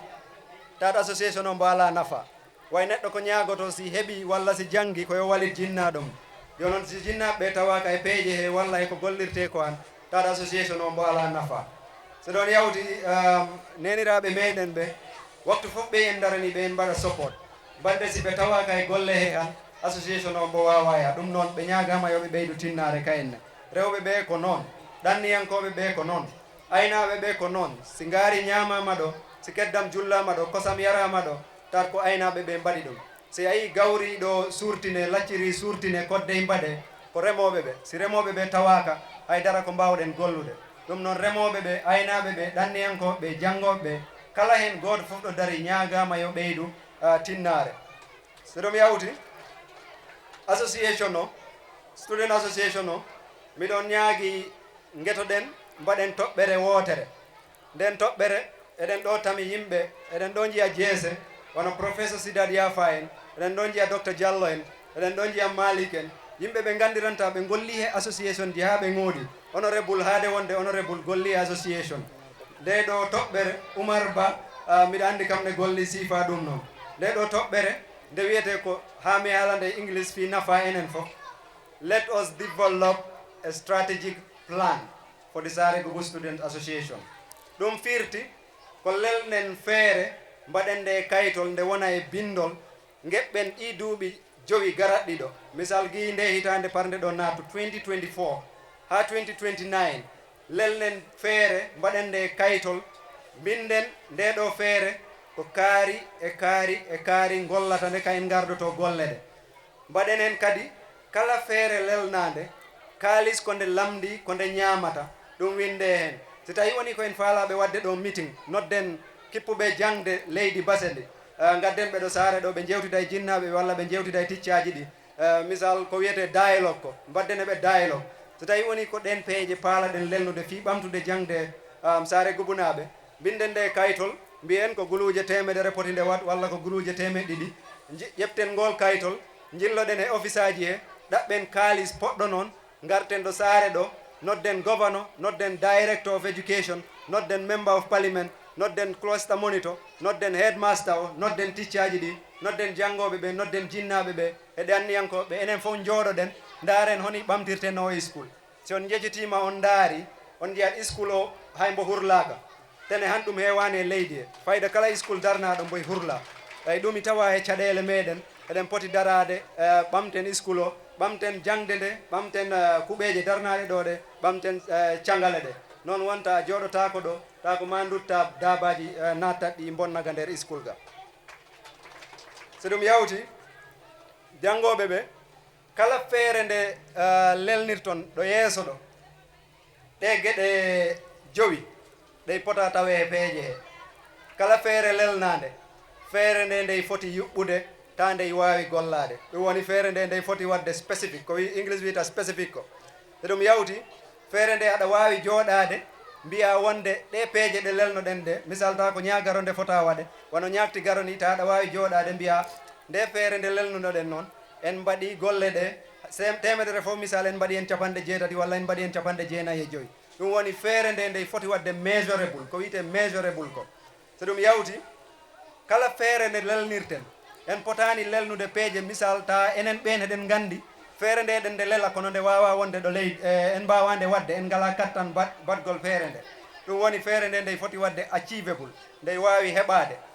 ɗum woni doygal tataɓiya ngal ɗum waktu fof eɗen ɗum poti accidde hakkil so wona ɗum tan peeje meɗen ko peeje ɓole ɗe gonata ɗe gollirtake so ɗum yawti kala feere nde lelnirten feere nde nde foti jogade nafa feere nde ala nafa walla golle ɗe ngala nafa ɗum ko tampingol yimɓe rek ɗum wonanta ɗo waktu fof tawde ɗen lelna peeje mbiyana ɗen ɗum mbaɗa walla tampinen koye men e baɗal he tawa si baɗal ngal pari hay goto naftortangal en naftortangal jinnaɓe men naftortangal janggoɓe naftortangal ɗum woni feere nde nde foti wadde relevant nde foti jogade nafa waktu mo gonɗen o ngel watino ngel feere nde kala feere lelnade nde foti jogade ittiri misal ko hikka nde waɗete ha ñagaro si ñagaro foti tan feere nde tan nde foti hempade walla golle ɗe tan ɗe poti hempade kono sa lelni feere a wiyani ɗo e ñagaro tan mi pari a acciri ɗum noon tan ɗo ha ñattigaro ha duuɓi joyi yeeso i wawita feere nde gollaka kala feere nde mbaɗeten nde foti wadde time bound. It has to be time bound. Raɓɓindinade e famtinde janggoɓe ɓe feere nde nde foti wadde smart ko wiyete smart ko SMART kala feere nde ala ɗum feere nde nde ala nafa ɗum noon eɗen poti tinnade gonɗon sengo so ɗum yawti en calmini Mr. President Ousmane Diba Camara ha e président ji wonnoɓe diɗo am ɗo fuɗɗade ɗo ha ɗo wattidiɗo ha ɗo Camara en calmini président ji ɗi foof peeje nde ɗo feere kala nde ƴefteten neɗɗo gardotoɗo en jii golle ɗe Camara golle gi okka place o ha hande en jii golle ɗe no nde jultiri si en paalama yarude yeeso kala nde ƴeftoten gardotoɗo eɗen poti etade ha tawa gardotoɗo ko neɗɗo mo gandiranta wawi ƴettude waktu muɗum time muɗum jawdi muɗum e peeje muɗum nannayi association e ɗum woni leadership eɗen poti jogade yeesoɓe ɓe gandiranta ɓe gandi golle ɗe ɓe mbawi golle ɗe ɓe bakkilani golle ɗe ɗum noon enen tan en mbawa ɗum wat ko ma ndenden e saare nde e tundu ndu foof ɗum yawti eɗen ñaago janggoɓe wonɓe leesɓe yoɓe ɓeydu tinnare eyi avance waɗi ni ɓamtare waɗi kono ha jo eɗen jawsi heko gonɗen oɗo waktu ko jangde nde nde yaari caggal seeɗa en ñaaguima sukaɓe janggoɓe ɓe e jinnaɓe mumen e jangguinoɓe ɓe mbiɗa andi noon master alaɗo walla hetticce ombo alaɗo kono Mr. Ba iɗo oustas kadi iɗo yettinana konngol ngol master saare nde yo wallu en yimɓe ɓe janggoɓe ɓe ɓeyda tinnare yo jangde nde ɓeydat yarude yeeso ngel watino ngel ko gasengo jinnaɓe ɗum yarata kala suka mo jiiɗa i golla ga iskul i eto jomon ga caggal ga tadi topita kala buuɗi joyi ɗi nannuɗa e iskul buuɗi joyi ɗi wona ɗi boppaɗi wona ɗi bonnaɗi kala kalis walla mbuɗu nattuɗo e iskul mboytami nafa kala yamirore nattude e iskul yamirore nde nde jogui nafa ɗum noon en ñaaguima jinnaɓe yoɓe ɓeydu tinnare yoɓe jamir sukaɓe mumen yoɓe gaccu sukaɓe mumen ɓe jangga sabuna si en janggani waktu fof en jarat ɓaawo si en janggi en keɓat avance so tawi woni ka jiɗɗo ɗanno sa janggi a ɗannima en nani ko broda Yunusa haali ɗo ko ɗum wallanma no feewi so tawi noon woni en janggani fereng eɗen gandi caɗele waktu fof ɗe keɓeten en mbawa safrude ɗen caɗele fof e uddude haala mi ñaaguima on yaafuye sabuna jonde nde juuti kadi ne mi jarni kala ko jooɗiɗo keɗiɗo e kaalowo fof onon fof on calminama golle moɗon jiyama hoɓɓe meɗen tedduɓe arɓe ɗo ɓe calminama ɓe ñaagama yaafuye kadi ɓe beltanama ɓe ñaaganama du'a almami wiyama hansi juulama salminama kala koɗo garɗo ɗo i ñaagana du'a o nde Allah watta laawol jaam o rutto to immori fof o yetto e jaam Allah waɗana ɗum ɓural e ɓamtare on calminama kala ko miijeteno wadde mbimi Basiru Elba ko consultancy okka tinani so SGSA president o nani. Just to summarize briefly in English, he mentioned several things including topics that we sensitize this community, including environmental protection, which we say is everybody's concern, which Professor Siddharth Yafa adequately dealt with last year. We talked about vaccines and diseases in animals and humans. We also talked about legal issues, as well as paid school fees for so many students. Without that, we also had challenges. We also made provision through the help of Mr. Wan here. Our articles gained attention until we were able to get network. 5 years ago, you cannot make a phone call without using a Senegalese SIM card. Today, that is history. So we thank QTV for that. And these are all efforts of Sare Gubu Student Association. We cannot do it individual. We can do it with the community. On jarama jokken golle. Hajo en kedi do hobe teddube imorbe Sare Galo Mbalo e kame Sare Jamo Mbalo en kebido kaw Deya kanyume Cerno Muhammad Mbalo e Same Mbalo kanyume Aida Demto Changali be fof be mbiyama bismillah muen ko webbe arde odo programme jonnon eden do kebi hobbe gili hanki kono 10e kalande no duda neddo ari andu ko goddum o acci be gimmori gili kombo be ngari te be jogi programme ji han kikide ko ma be doga be jaabdo jon nyaloma do njaafa don gaccon min nodda docteur Mamadou Diallo. Dr. Mamadou Diallo ko PhD holder te ko principal economist at the Economic Research Department at the Central Bank of the Gambia. Dr. Mamadou Diallo ko musidɗo men kadine ko colleague meɗen ko Central Bank gollata kamne ko dowrinajo o ara o haalana en seeɗa e faade janngugol dowrinajo hono yarata walla hono foti yaaro. Assalamu alaikum wa rahmatullahi ta'ala wa barakatuhu. Mi salmini mawɓe Sare Gubu gonɓe ɗo fof. Mi salmini honorable member of parliament for Sandu constituency. Mi salmini kala koɗo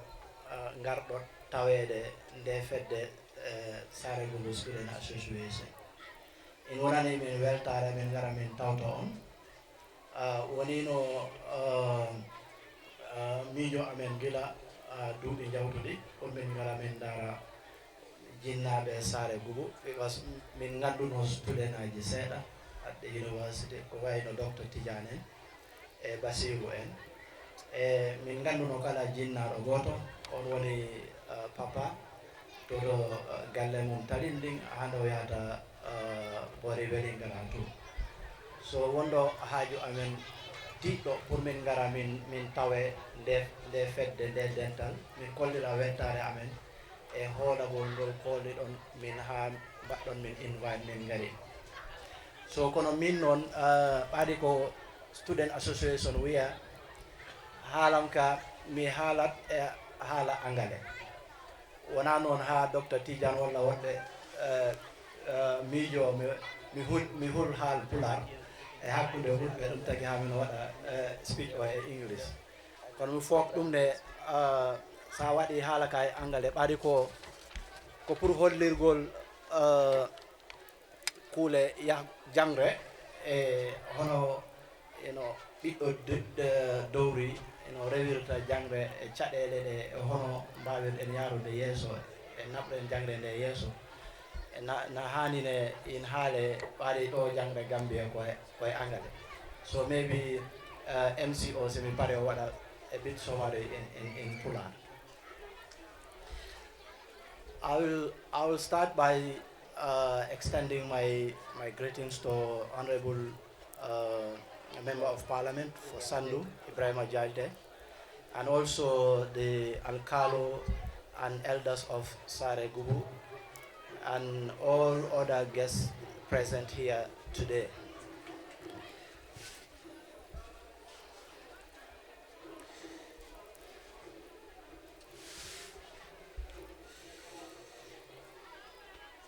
I also want to commend the Association of Sare Gubu Student Association for their invitation and foresight in the promotion of so many things, but especially education among the rural children. I will therefore encourage the association to continue this noble gesture and possibly spread the word so that other sister organizations around the country can emulate. Because for the development of the Gambia, the rural community must matter. And as a result, education plays a center stage in any country's development. So, respected elders, ladies and gentlemen, 2 months ago, I was having the usual conversation with Dr. Tijan, and he paused a while and asked me this year that we are holding our 10th anniversary of the Sare Gubu Association. We would like you to come and share your experience as a rural child in the journey of your education. We laughed about it, and then I confirmed to him that I will make sure that I participate in this year's event. So, thinking about the topic to talk about, I was wondering, trying to balance not to, overwhelm you with my personal journey or personal life, but also to be able to share a story with the view of trying to motivate the young ones, and also maybe spread the word for higher authorities to be able to assist and understand that the rural child has the equal right, like any other child in the Gambia, to enroll, pursue, and then be successful in his or her education. You will agree with me that education is important. We can trace this from the time of the great, great Greek philosophical gem to the industrialization period. Education was the backbone of all those achievements and development, right? So while advanced countries were able to put forward, education for their people and for generations and generations, this is not the same for the developing world, and the Gambia is not an exception. The problem is more pronounced in the rural communities. You will agree with me that until recently in the Gambia, education was centered around the urban area or the greater Banjul area. In fact, some people will call it as for the elite. Education was for the elite or for the rich people. This means that the little available education that was provided for the rural community, there was little or no education provided for the rural community. And this, as a child who lives in the rural Gambia, it was something that you have to grapple with, despite or irrespective of your passion for education. So I dare say that I lived and had first-hand experience of being a rural child, learning for education, or should I say, learning to have access to quality education. However, being born in a family of herdsmen and farmers, just like many of us here, my education had major obstacles, and this I want to share with you so that it will serve as a motivation, not to mention what I was able to achieve, but just to serve as a motivation so that we will know that no matter the circumstances, no matter your background, you could navigate those obstacles and become someone tomorrow.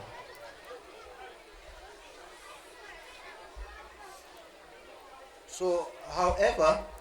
being a child of a herdsman and access to education was just one of my major obstacles. Because you will agree with me that for a typical herdsman, the priority is always his cattle, and other things is secondary. No other activity or event must jeopardize with the business of cattle rearing. This was something as a child was fully aware of, I was fully aware of and very careful. However, having been lucky to start school, I had to be strategic in balancing between my responsibility as a young herdsman and keeping my schooling activity. In fact, I had to appear to my dad as a true lover of cattle rearing in order to win his complete buy-in into my schooling project. Not to say without challenges, I eventually succeeded in convincing my entire family for this agenda. I liken this to the popular Fula adage that says, "Ngai naka hada jange," which means being a herdsman does not stop one from going to school. This was, this was just one of the many hurdles. What laid ahead was even more challenging.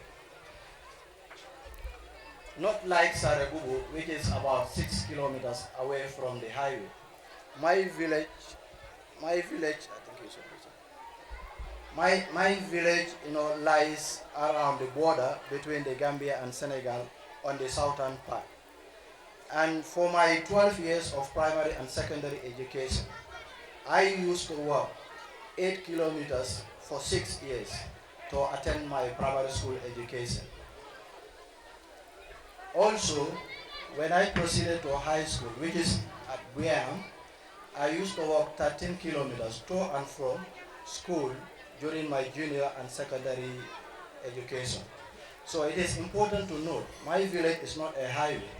No chance of getting a lift, except in the event of a donkey cart or a horse cart pass you while you walk.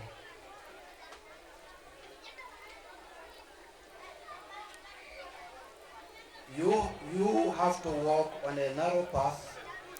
through a thick forest, 26 kilometers every day, 6 to 7 months every year. Along the line, friends have to give up, and others who have the opportunity have to relocate. Imagine all these challenges and the temptation to give up and join the village life. Alhamdulillah, I will say, we sailed through and graduated from high school. University education was another milestone challenge. I bet Dr. Tijan knows something about it. Though the 4 years went quickly after graduating, master's and PhD follows. My journey of education culminated at the Central Bank of the Gambia, where I started as an economist at the Economic Research Department, rising to the position of principal economist and head of the modeling and forecasting unit. If there is one thing that you can remember from this remark, just know that irrespective of your background, if there is an opportunity, your little effort may count to make you successful in life.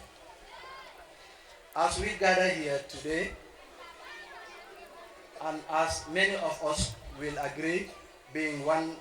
time a rural child or a rural boy or girl, we have among us lawyers, mathematicians, engineers,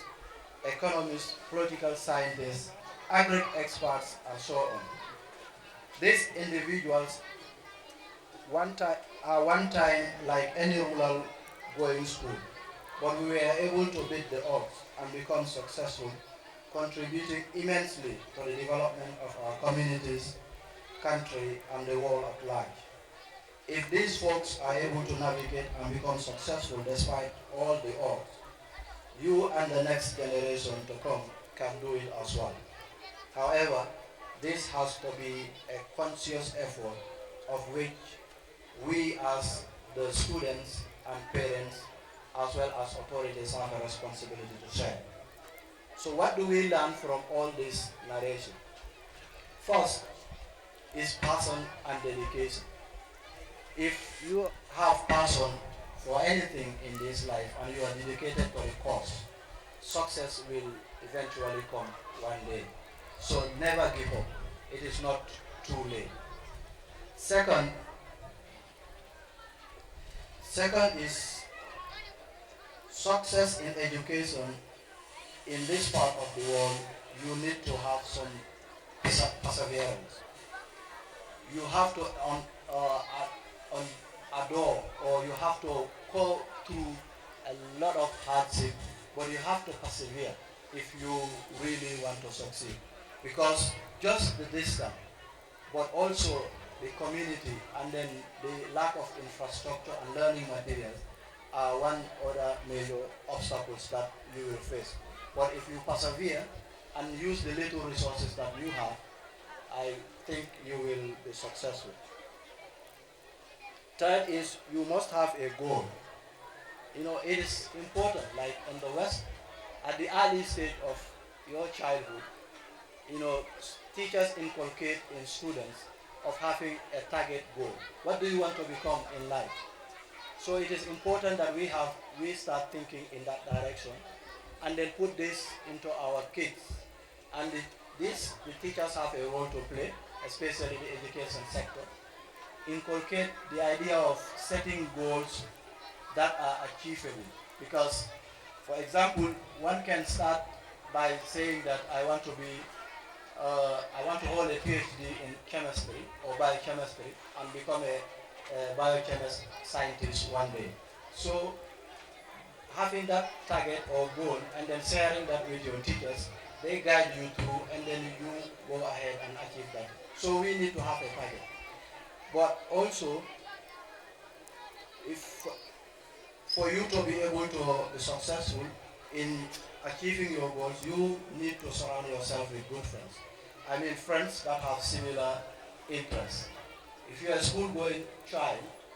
your friends, I'm not saying that you don't have other friends, but your friends, very close friends, should be your colleagues going to school. So that you share ideas, talk about school, talk about things at school, and then how to navigate the life at school. So the fourth lesson to learn is humility matters a lot. Seeking knowledge goes with being humble. You should be always ready to listen and learn, but never hesitate to share when the need arises. Finally, and more importantly, probably, be obedient to your parents and be steadfast in your worship. The dua from your parents is irreplaceable and you will need it throughout your life. So whilst you are pursuing your education, remember that your parents are with you and then you should fulfill your obligations towards them. So going forward, what should we think about when it comes to education? Because if you look at the world today, the world is changing, or the dynamics of our society is changing. And this is expected to be more rapid and more vigorous in the coming years. So for example, back to the Gambia, looking at our demographic composition of the Gambia, and with an annual population growth of about 3%, accounting for migration, people who come to the Gambia every now and then from neighboring countries. This means that the population of the Gambia may triple in no time. What does this say to us? This means that we need more innovation and skills in order to survive the world of stiff competition. But more worrying as a herdsman is the depletion of grazing areas. The depletion of grazing areas will force cattle owners to adjust to modern methods of rearing cattle, which is specialized animal husbandry that will focus more on productivity rather than the number of cattle possessed. This requires education and training, and the earlier we start the reorientation, the better for us. Another important thing that we should think about is I used to hear this saying that money and education, controls society. I have to agree with this saying to an extent, because looking at the evolution of technology, for example, great ideas, the introduction of smartphones, the introduction of electrical cars, and so on and so forth. The ideas came from scientists, engineers, mathematicians, etc. But who finances those ideas are the entrepreneurs. Those were the finances. So for us as a country, or as rural people, not to be left behind, we need to prepare our young ones by providing them with quality education to stand a chance in the future. While government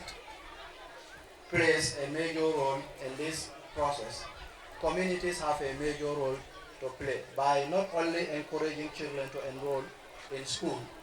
but also eliminating all forms of obstacles with regards to education, including those affecting girls' education. Furthermore, for community development, representation matters. I'm not saying that in the absence of representation there will be no development. There could be, but there could be. However, representation, especially from rural communities in the executive, legislature, judiciary, and other key areas, bring balance in the distribution of national resources for the development of this country. This means that rural communities should be able to produce highly educated and qualified personnel ready to take up these responsibilities. Thus the need for us to push for more education. In conclusion, while progress has been made in the access of basic education, significant gaps remain, especially in the transition to higher levels of education, including closing the gender disparities in education. This requires urgent attention, and I believe an association such as the Sare Gubu Association could play a very important role in collaborating with authorities to bring about change, or to bring about 100% transition from basic to highest education in the country. So the rural child, this is important to position our young population through education and training to be able to weather further challenges and contribute to the society and country. The rural child can make it if given the opportunity. So let's support them, because if we do, we are supporting the development of this great country. I thank you all for your kind attention, and I apologize for the bit long speech. Thank you so much. Jarama Dr. Modou Diallo. Dr. Modou ko haali ɗo ko pamɗen tigi, ko dowri o jiya, ko dowri o jibina ko ɓiɗɗo gaynako, ko laawol hono ɓiɗɗo gaynako wawirta janngu school ha wona doctor PhD. And the Dean of School of Agriculture, University of the Gambia. Honorable, before I go on with my speech, I want to indulge your grievance that as from today, when you get to the National Assembly, you start beating up this drum that Sandu district, Sandu constituency is a champion of national development. Sandu district, Sandu constituency is a champion of national development. Why? Because we have the capacity, we have the human resources, we have the natural resources, and we have the ability to deliver for national development. The educated Sare Gubu citizens, this message is for you. Mr. Basiru Elba, lawyer, Dr. Ba, the economist, Mr. Saidal Ali Ba, the veterinarian, Ms. Kadiba, the nurse, and all the others. I want you to listen carefully, and the children, I want you to pay attention, because it is your responsibility as educated people to connect with your village Sare Gubu. Because the reason why your parents have sent you to school is for you to get education first, and second, to use that education to uplift them from poverty.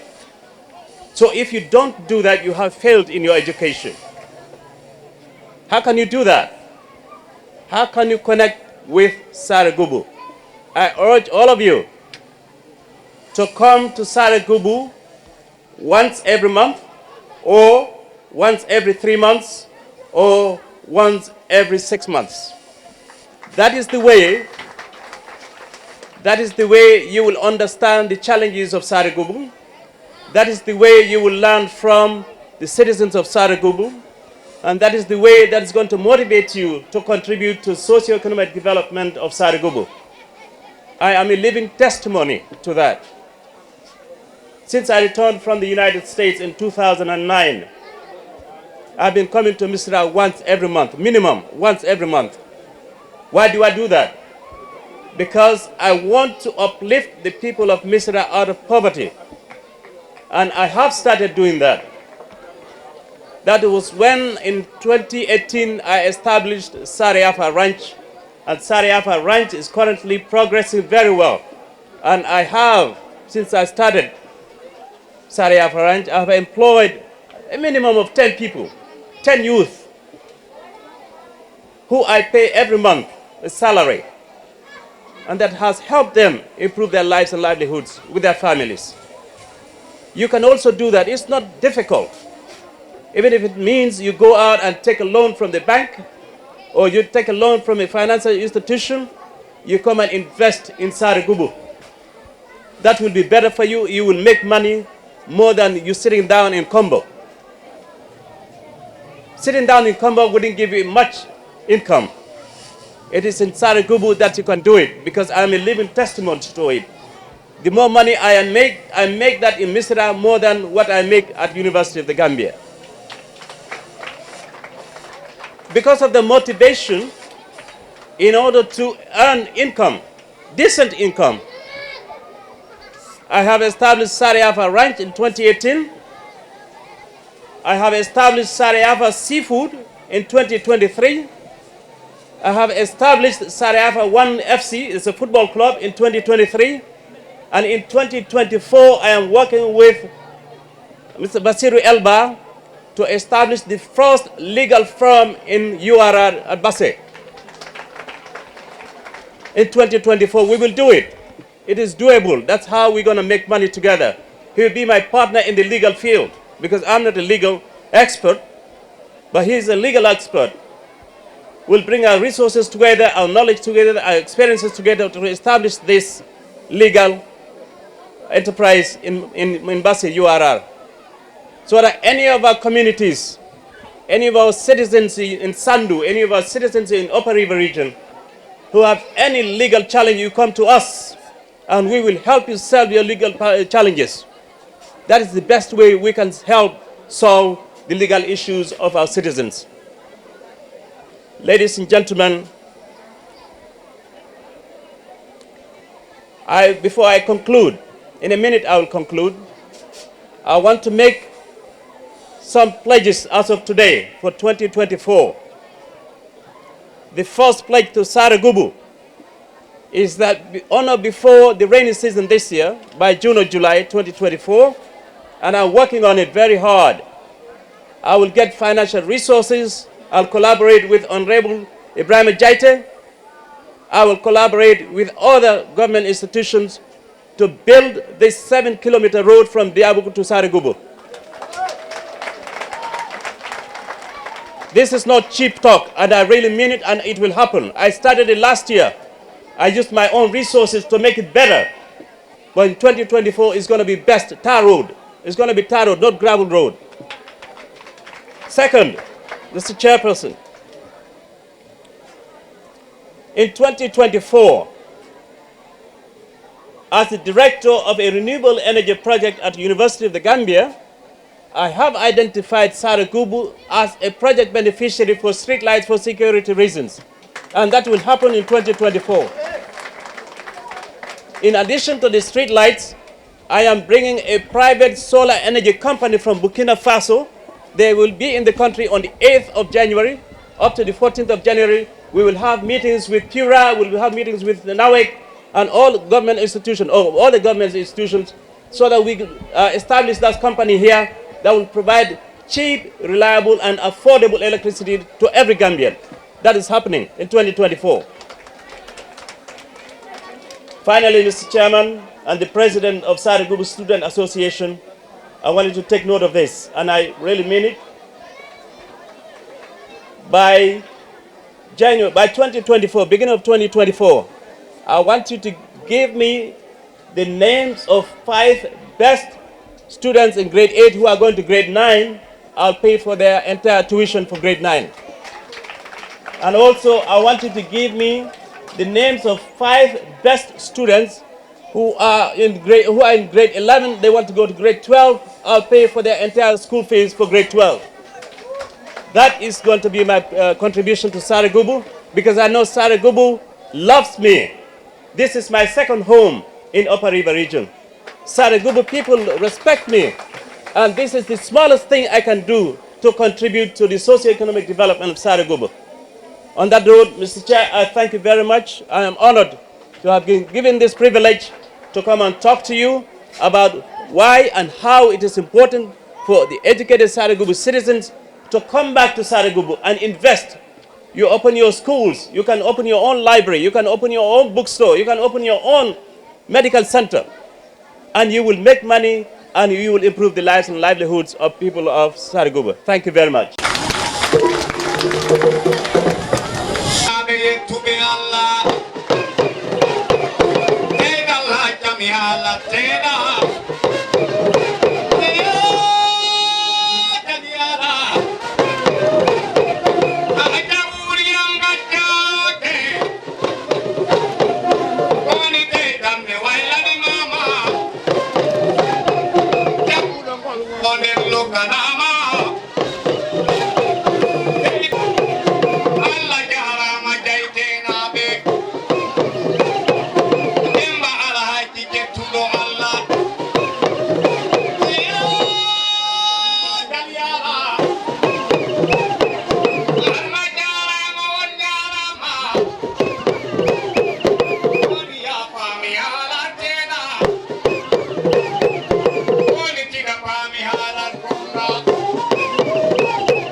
Nimbara, Monkontantal, every year,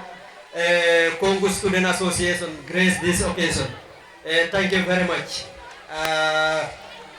On top of that, in Chalmina Rewbe, Nenirabe, Dovo Kokain Jabi, yo min jangu. On Jara Matigi min Beltonimo on no ferry. Rewbe Amen, Bemenda to the Kiri, Peto Catanejo, Benjarama, and Beltima no ferry, and Chalmini Anta Jallo. Ajara Matigi.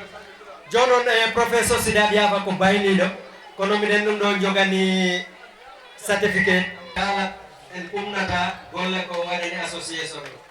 dum do ko hollirde tan minenne min bawan okkude ko min jidi ko kono minen mbawi okkude certificate hollirde association o Assalamu alaikum. Sare Gubu Basiru calminama on jettama min indam ko Basiru Ba. Min woni PRO Sare Gubu Youth and Village Development Association. Mi salmini jarga Sare o e kala ko do bawdo adda rek awiyama bismillah maada he Sare. Halam juttado ko he inde chairman Sare Gubu Youth and Village Development Association o kala mi dum woni bosam Tidjanel Ba. Ko seeda he nafaji Sare Gubu Youth and Village Development Association kala nan mi en do. He kadi cadele de Sare Gubu Youth and Village Development Association hebi walla de be perata. Sare Gubu Youth and Village Development Association ko fedde sosande wana ha ko boy seda e boy ko hitande gulu jeri de sappo e jeego nata hitande gulu jeri de sappo e jeedi Sare Gubu Youth and Village Development Association be jogi bangtare be balla sare de dame de gandiranda ko den sare de haton jinta wallede he sare de waktu be jidata ballal Sare Gubu Youth and Village Development Association be gimmo he on waktu be ngara be balla ko e mumen Sare Gubu Youth and Village Development Association be darinoma he gede battugol boydi sare en gandi sare meden boydi di joginoma problem ko boydi di jogi problem ko Sare Gubu Youth Village Development Association be jepti jawdi mumen be natini hen be jeptat jawdeje mumen kadin sengo dina ko gandiranda hono ziyaraji meden walla dakaji meden ko batten be jeptat kalisaji mumen be natina hen sengo sport be jeptat kalisaji mumen waktu kala Sare Gubu United be memmini Sare Gubu Youth and Village Development be nari ballugol be so dum non be mbadino kadi collaborate Sare Gubu Student Association be mbadi provide kayne Sare Gubu diaspora be ballon jokkondirino juude be mbadi programme no Sare Gubu primary school ono hebide sirange tayden ganduno sirange e woni cadele school ono fewi ko wana dum ko kadin be jokkondirino haajo he Sare Gubu Youth Village Sare Gubu Student Association be gaddi lekkeje he sare he kayne diaspora be gokkirino do free medical service eden gandi dum wana ko boy dum wadi Sare Gubu Youth and Village Development Association ɗum mi tawa he achievement ji mumen ko gandiranɗa ko ɗum ɓe nattinanta sare nde ɗum he gueɗe kewɗe ɗe gandiranɗa en mbawa ɗo darade ɗum fof kalen ɗum because time o hokkata ɗum. Sare Gubu Youth and Village Development Association ɓe jogui caɗele ɗe gandiranɗa ko ɗum woni participant immotoɓe heɓatɓe duuɓi 17 ɓe natana waɗa duuɓi 17 natana duuɓi 17 ɓe fof ɓe gandiranɗa Sare Gubu Village Development Association luwaji mumen ɗi ɓe pawi ɓe nattude association he ɓe ƴefta jawɗeje mumen ɓe nattina yo association kala fuɗɗandema duuɓi 17 woni ko a cukayel deyel walla ka cukayel gorel ɓay tan woni ka jibinande Sare Gubu Basiru an luwa sagiɗa waɗimama nattude he fedde he ƴefta jawdi ma kadi battorɗa e fedde he wona tan aɗa he fedde he an ko indere gonirɗa e fedde he si mbaɗen yoni han an ala he fedde he kono si wiyama indere ka hanaɗo to nder fedde to en ɗum naɓata fedde nde yeeso so onon nattat ɓe duuɓi 17 oɗon nodde bakkilo ɗon mbaɗon saabu Allah natten he fedde he toppitoɗen fedde nde ko fedde nde gandiranɗa fedde nde ala golle si wona ɓamtugol sare nde han ɗum tan woni golle fedde nde so eɗen gandi eɗen jogui yimɓe hewɓe wona Sare Gubu ɗo tan eɗen jogui yimɓe wonɓe Kombo eɗen jogui diaspora so ɓe foof kala neɗɗo ɗo mbawɗa wonde rek ta tan ka ɓiɗɗo Sare Gubu a heeɓi duuɓi 17 an luwa waɗɗimama tawede he fedde hen on calminama on jettama mi waɗo jippade mi salminani Sare Gubu Youth and Sare Gubu Student Association ko yimɓe ɓe gandiranɗa ko dariɓe waktu foof so Sare Gubu Student Association on jarama from the president to the entire body onon foof on mbiyama on jarama ɗo ɓete jokkegol. Assalamu alaikum min calmini kala garɗo ɗo gila he jatigiɓe ha hoɓɓe arɓe foof en calmini jarga Sare Gubu kañum he gollidiɓe foof e ɗon calminirten Sare Gubu Student Association waɗɓe organise o programme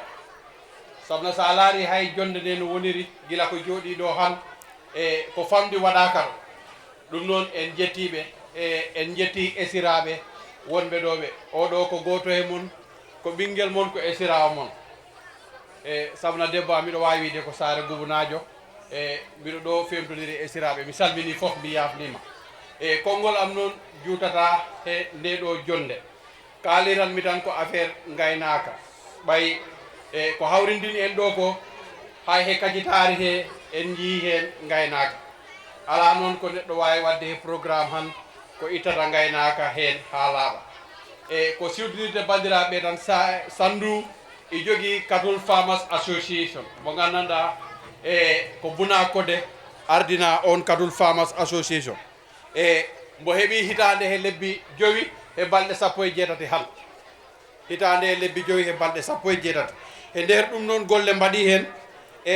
famɗinande tan ɓay jonde nde juuti ɓeɗu ko famɗi jawdi ko nanga ko ɗaɓita yiita okita jomumen en garate ɗum ko ɓuuri famɗude ko tan yimɓe jaafo jonde nde juuti no mbimi on ni hitande heeɓi fedde nde heeɓi hitande e lebbi 5 e balɗe 13 han ko gayi mbaɗaɗi hen déclare majjuɗi ko gayi 50 he gotiri ko yiita hen ko gayi 25 ko 16 goni ha jo kibaru mum yottaka ho yitama ɗum ɗon ko big achievement samna eɗen gandi ɗo bago dannaɓe goɗɗe an ɓe ƴaɓɗan nderoy ɓe mbaɗa ko ñe nder hurgoji ɓe mbiya ko jommu en ɗaɓite nderoyle nder hurgo e gooƴe ɗon jommum yawata ɗum yiitu nayi debbi mbaɗaɗi déclaré fedde he ko 60 hen 46 jiitama ko 13 woni hen ha jo kibaru mum arani yiitama si en jeeyi to dammi cewɗi woni hono beyni bey temedere he bey nayyi mbaɗa hen déclare e nder ɗum 69 ɗe jiitama ko heddi ko woni yitaka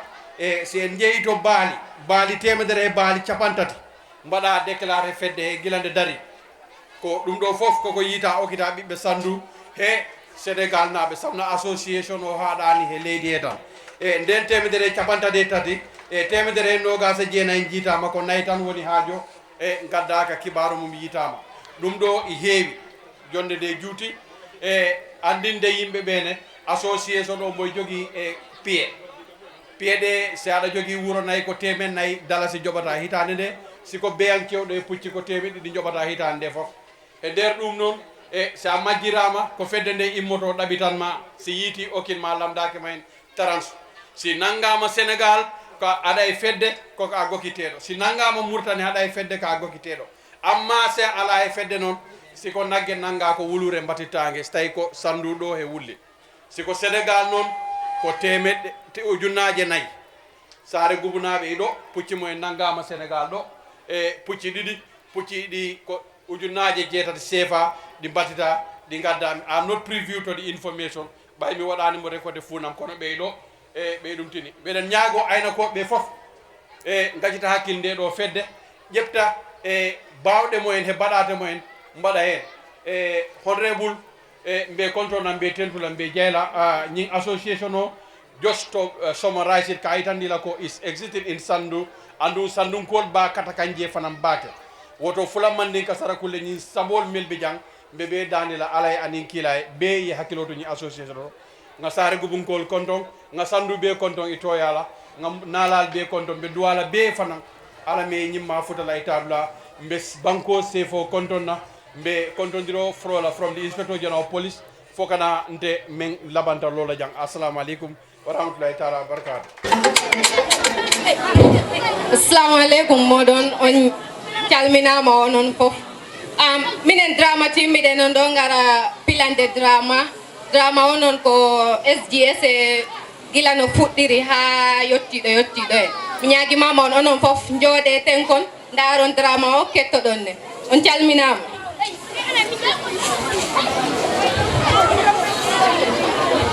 Hello.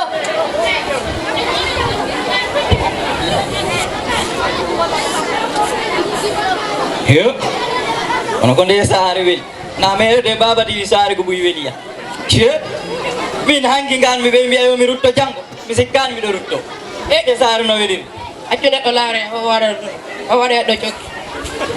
Je. Boy. Mi bida boy mi jarga Sare poddo ni. Ya, tuma ngaki de jarga. Atina no jogo mi woni jarga Sare de. Jarga cokki de ala holdir no molotagi bi eccianki. Jar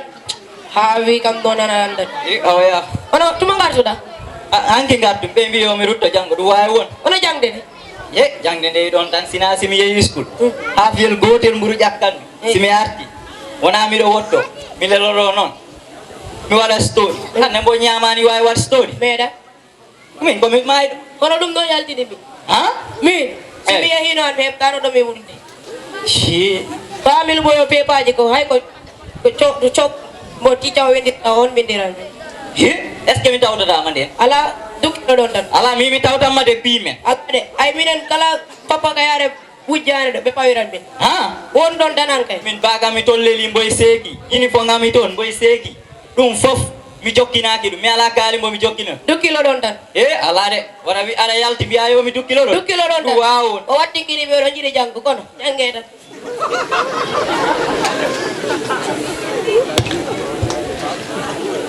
he accumi fitta ɗo ɗo ɓe kejjute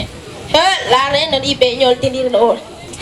ñande fof ñande ko ni tan pittiranmi ɗon janni huule kadi mi yaa sabu mi haalani da min jawdu golam ngol yoni siko mboy kam ɗumani nen je da ana pinde jam tan fi eyo jam tan da ko hejitani dutto e jagolam ɗumani ngol base ngol andi kon poɗɗo yawtu jagol bawo ɗum jagolam base komi janggoyo miɗo maɗum haalani giɗane binjelu e school on pari subhana kako fiyo ɗum o garɗo ɗo heccaki o gokkammaɗum nono jiyat neɗɗo e ɓorni buksiyon lammugon tan ara tan koloɗon ɗum mbiyon kon okkiroɓe ɓiɓɓe moɗon hay ɓe janggani min mi waɗanta ɗum hay goto de garɗo ɗo heccanki o ko gokkamma mi heɓa coɗanɗo kam goro e simme mi watta ɗum mi watta ɗum ta tan ko on okkatama simme amanena a wokka mayal andi jakkani ko dole kala ko kalmi jaboɗa kam ala mburanima dole kono noon kay jangde ndene nde waɗi nafa min puntata accu min bomi ya woɗaji inam ɗo tasiyo min mati min mi jaɓananima ɗum subhanallah min aɗa andi mi jaɓantama ɗum foduna fod min ko sadi o innira o nenel ko surkini yeeso koy haya tiwa weeto a hawre muman haya heɓta bom kalis o ñam nene galle mum pemnomi kono way kodi ko jam a hawrani he meramo mi surkini yeeso min kawri o wi ko gurkaɗo on ñan ngela ngel kalannomami haala ɓorni ngel ɗo ceen ngel waɗi buksiyon ngel okkata kam andi ɓe jiya neɗɗo e haɓɓe buskiyon mum tan ɓe mbiya on kay ko kalis kola ta jawɗu boala ana yetti Allah min miɗo iwitire nayi miɗo poti yaade basse mi hempita anana a yawti mbimami aɗa wawi tenku hono ɗum noon heeɓimi ɗe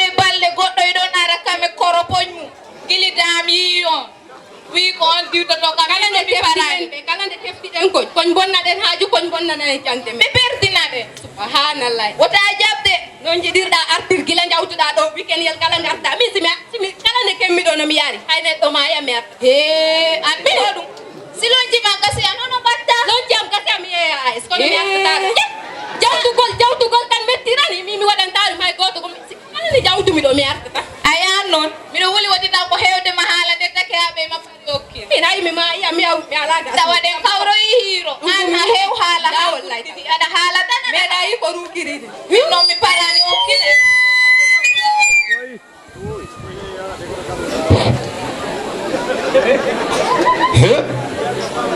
woni ko nde saare men wiya duudal hoyno duudal jokki ɓenɗa yimɓe ngi toon koy nde saare kay ta wona nder walla suudu ko tan no jaltuɗa yidane dini kam yaroygol warga jimi aɗa ara gandumi ko dula keppanda he cokki to ɓe mbatta cokki to pemi ɗum waɗoyta toon mo tayanno saare nde wulmi nede mi sikku jo komo pousseur kode pousseur bol ko yaaɓe ɓe fof ko yaaɓe bakɓe ɗum yaadu lesde ndu waɗi hen goɗɗum koɗo boutique ɗon ɗo ganam miɗo woodi ko ponmi ɗon so mi rutto mi ɗaɓɓaɗo gono ar jet duudal cokki mi taw yamma toon jogi accu mi yiyami ara ala ar jen taw kumnani warga o tan anani ɓe woodi ko jinnumami haalan ɗo yayaade eyyi mi anda haɗi enen janggoɓe on ɓeɗo saarɗoɓe keɓen midi mitin sifa meeting o de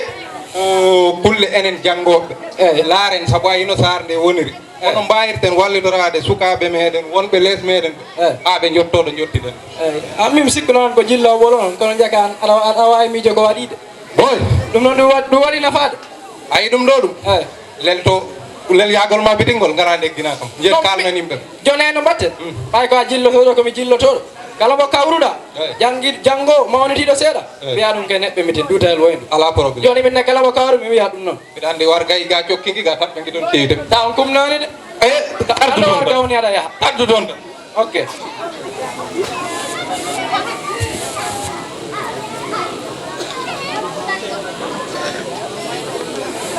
an jet mitin ganda yo welleki an anditi ko nodditira de ɗo sikki ko mbiɗa miɗo resoye miɗo sali ko ko ɗum ɓe fari kam warira neɗɗo acci yettotoɗon way inna ande ɓe yen tan nodda meeting neɗɗo no golɗugol gon weliri jen noddu ɓe jaliyar waaleykum salam jooɗe mbaɗa noddiɓe meeting ɓe aw ɓeni cokka dula ede ɓe tardi mbiɗa andi a seeɗanta ay de ñeele galle mon kadi e tardini ko warga gerannoɗa o ara min domoy warga wen ñeele ade an ko ñeelom ñoyon kala ɗo jaaɗen mbiya ɗo ko ma ñaamen a yiɓe gari yo on calminama hono way jaam tan wonno yo no golle tan on calminama ko miɗen noddu noon hanki kawrume so mbiɗa yaha duutal kam nayi ga ara eyyi joni noon mbimi ɗum hande ɗen poti heɓde meeting waktuji tati Allah waɗi noon en timmini aadi joni ko jinmi on haalande way on jii yimɓeje ɓe jalta school kisa noon onon galtaji ɗin joni ko honon mbawten wadde ha ballen ɗum ɗon ɗum acca e saare he hay tundu e wona e saare tan ko tundu ndu foof ha mbawen ɗum accinde ko honde e feere ƴefteten ha jangde nde ɗo jangguɗen ɗo ɓen ɗon ne en mbawɓe no wadde ɓe jotto ɗo jottiɗen ɗo walla ɓe jawta ɗon eyyi kono mo haaliri ni tan ko hanki min kawri ɗo wi ɗo e min cakodir wonni enen wonɓe ɗo ɓe ɓurɓe o ɓe ɓoyta cakodir weekend o garowo gasde joni wi enen mawnetiɓe janggu ɓe kawren lelnen peeje laaren on jii jangde saare nde node fokkitiri jangde nde fotino ɗo yawtude kono jangde nde waɗi ladial seeɗa so ɓay Allah walli enen e jottima no jottiɗen ɗo eɗen mbawi wat hen doloñ men seeɗa laaren no mbaɗitorten sukaɓe aroɓe lesɗe joni min guilmo haalani kam ɗum manki min he miijo am mi sikku no mbawɗen waɗirde koma por men fedde joni nden fedde kala ko jiddel wadde ko e nden fedde nde samta fedde ko wawi wadde ko neɗɗo goto wawa ɗum wadde joni mi anda onon ne no miijorɗon ko noon ko kalla o ko gonga ni min ko hen miijo am fedde nde mbaɗen feere mbaɗen nder gista ko ɗon ɓurtan wallude ta misal haysi ballal arini he leydi heen laamu o wawa ɗen siftorde wondanoma eɗen mbaɗi fedde e leydi heen eyi kalɗon ko nanama fedde ko mbiyami on ta fedde wawa yaade e ɓaawo kaalis enen poti ɗaɓɓande fedde men nde kaalis jo min ko woni anne am kala janngowo alla kala parɗo jangde bersem enen en bersi han haalis o moften ko sen keɓi caɗele e saare he gokken ɓe haalis o ɓe mbawa naftorde haalis o mo allah yiɓɓe janngude ɓe ɓeyde mballen ɓe haalis o ɓe mbawa bolde kontine janggumen eyyi ko kalɗon ko gonga te fedde ɓoyno ko ponnoɗen haalde haala nde en cosende kono en jetti allah ɓay en jooɗimama ɗo hande ɗen nde paris sosde enen fof eɗen gandi jangde saare nde no nde yarata ni noon ɗumi manki dal saabu en yimɓeɓe a yiyat surtout ma noon minen sukaɓe rewɓe ɓen jomon janggat ɗo ha grade 11 walla 12 yimɓe mbiya ɗum a hen mbima funtu jaaha ndiwtoyɗa eɗen gandi noon kay neɗɗo surtout ma noon suka debbo kay kala ko janggoyɗa ko ha tan gokkeɗa gorko kono noon haɗa foti okkede time titinne keɓa no janguirɗa joni fedde nde sinde sosamani ɗum foti waw daranade saabu sukaɓe rewɓe ɓen a yiyat hewɓe ɓe jiiɗa kontidde ta ɓe jiiɗi janggu siko jinnaɓe mumen ɓe mbiya ɓe min ha ya kontina hanne min mi ala komi yoɓiranima ka continue ka punto waɗa resoye joni se mbaɗi nde fedde han eɗen poti wawde wallude sukaɓe men rewɓe ɓe en hay wona sukaɓe rewɓe ɓe on kono noon sukaɓe rewɓe ɓe beri wiyeteɓe yoɓe puntu ɓe joɓantake ɓe yoɓe jaaɓe ndesoye walla mi ala komi yoɓiranima ɓe mbawa ƴeftede on kalis ɓe gokke ɓe mbaɗane ɓe coodane mbukkuji ɓe joɓane ɓe kontina jangde mumen nde ayiya jangde saare nde yaara yeeso eyyi on calminama neɗɗo nani haala mon ka minne ko ɓeyditan men seeɗa tan ko mbatten wat programme ji to saare to hay siko hitan kala hitan to mayre hitande to daren ñalande mbatten wat programme ji to saare to nodden saare nde nodden dundu ndu eyyi on tuma mbaɗen programme kollen ɓe jangde men nde wonde ko ɗum firti eɗen gandi en jangi kono goto kala e woodi fannu mbo yaari jo goto kala fannu mbo yaari o yaha ala haalana yimɓe ɓe minne ko fannu jaarume e jangde am eyyi on calminama kono bilomna kono ɗum waɗi important no kadi nelaɗo ko taw ɗum miɗo ɗaani kono ko noon tan mi nani ko mbiɗon on kaali ko moƴƴi kono ko kalɗon ko fof minne ko parmi haalde ko fedde nde ɗo gande wona gacciren nde no filni garɗo fof nattira ɗo yiɗi ko mbiyanmi en tan mbaɗen kayti fomji ɗi gandiranta nattowo en fof ko ɗin sotta ɗin soodi ɗin fomji waɗa ɗi fil on tuma wawa tawede fedde eɗen mbawi wadde ɗin mbawɗo sodde ɗin fomji ko jottiɗo grade ten fof gimmiɗo grade 9 natti grade ten ɗi wawi sodde ɗin fomji wawe tawe fedde e ko beebi aysa haali ko ɗumi wawi en ɓeydande kaali saabu ɗin fomji wona en hokkiroɓe ɗi ko en yeeyoɓe ɗi en jeeyiɗi anne kaali o en mbaɗan mbo he account men eyyi ko ɗum tamnomi en ko ɓeydo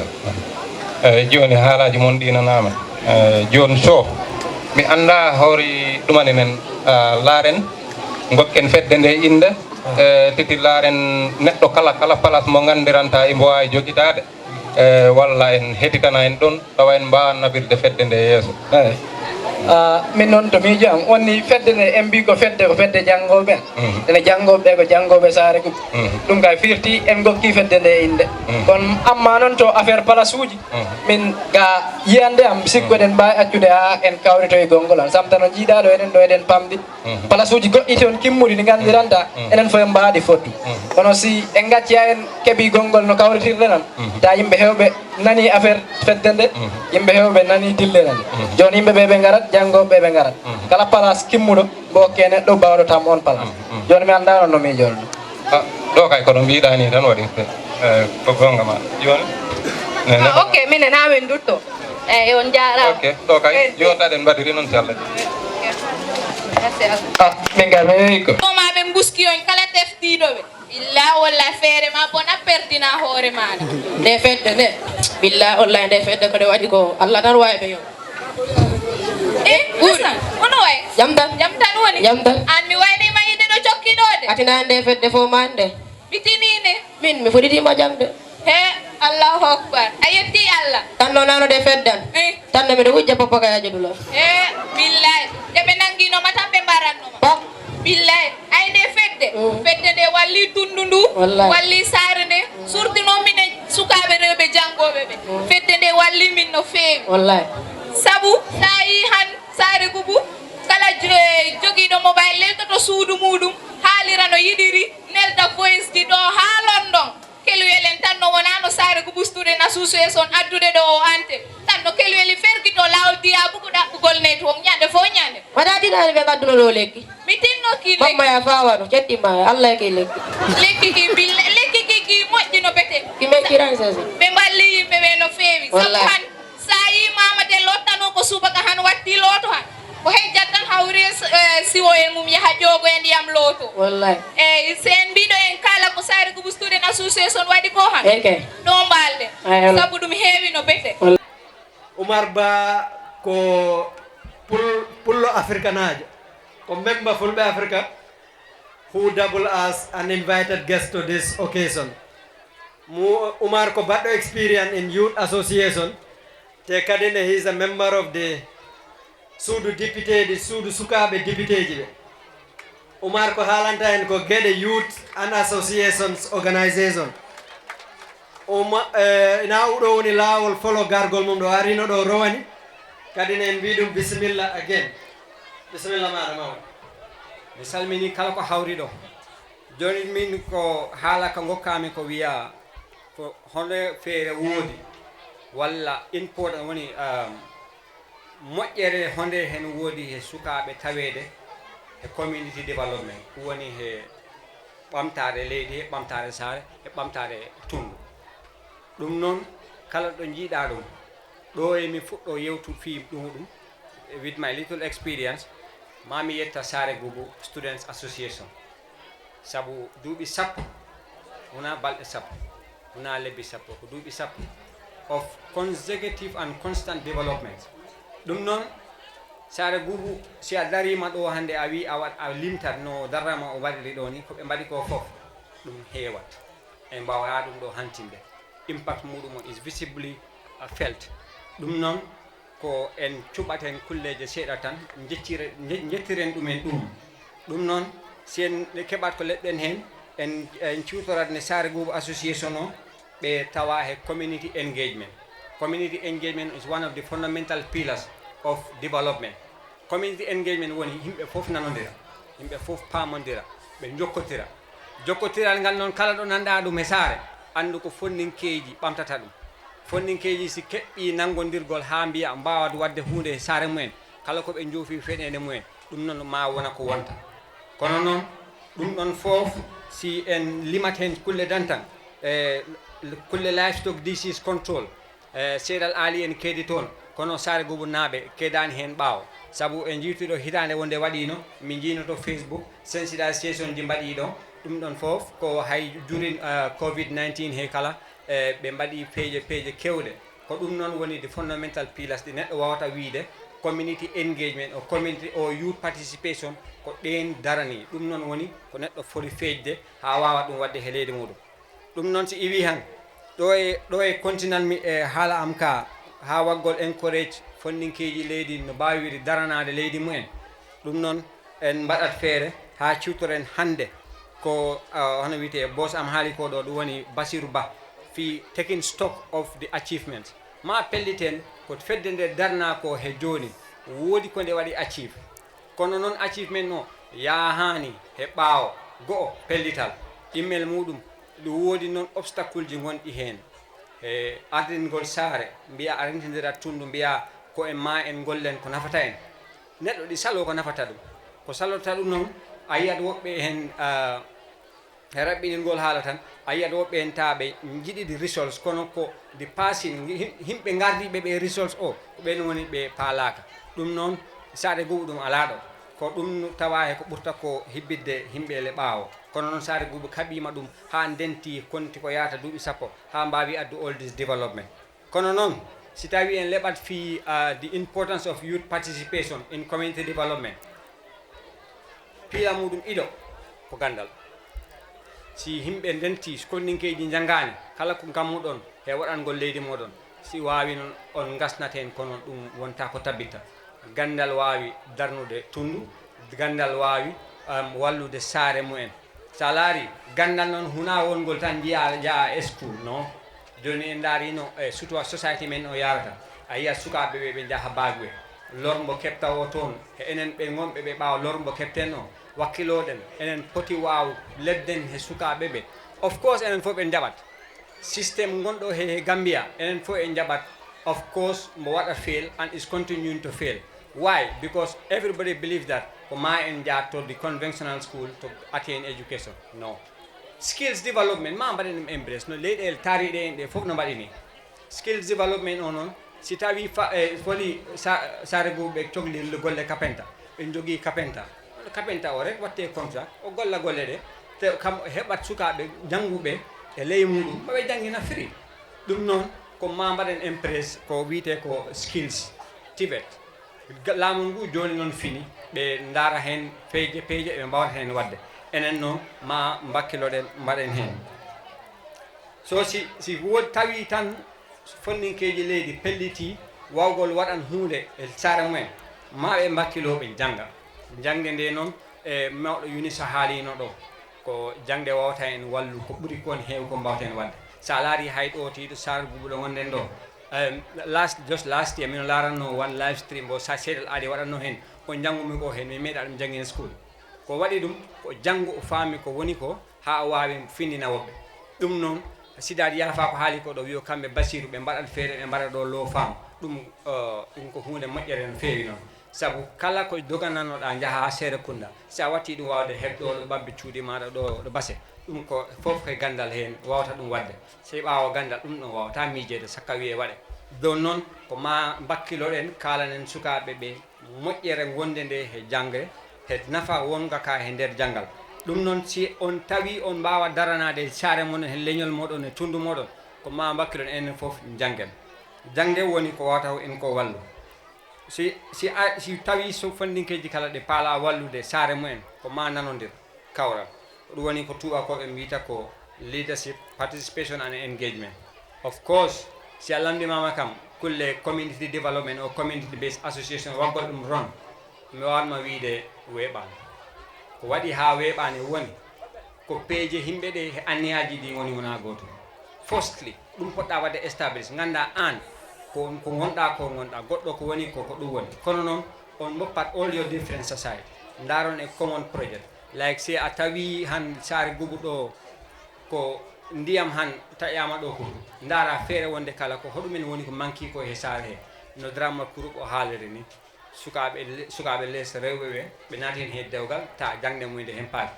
joni fedde nde wawi joɗade laara honde feere wawata wallinde no wawata wallide sukaɓe ɓe ta jangde mumen nde perdani hakkude ɗon koɓe kantinta ko basic education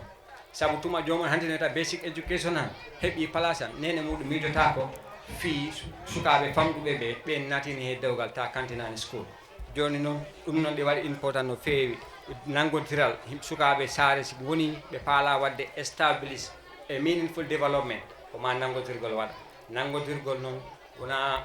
mbaɗan meeting kaalen hunde duttiɗo en ɗiɗo tato woɓɓe kawre to mbaɗan meeting ala ɗum naɓani saare yeeso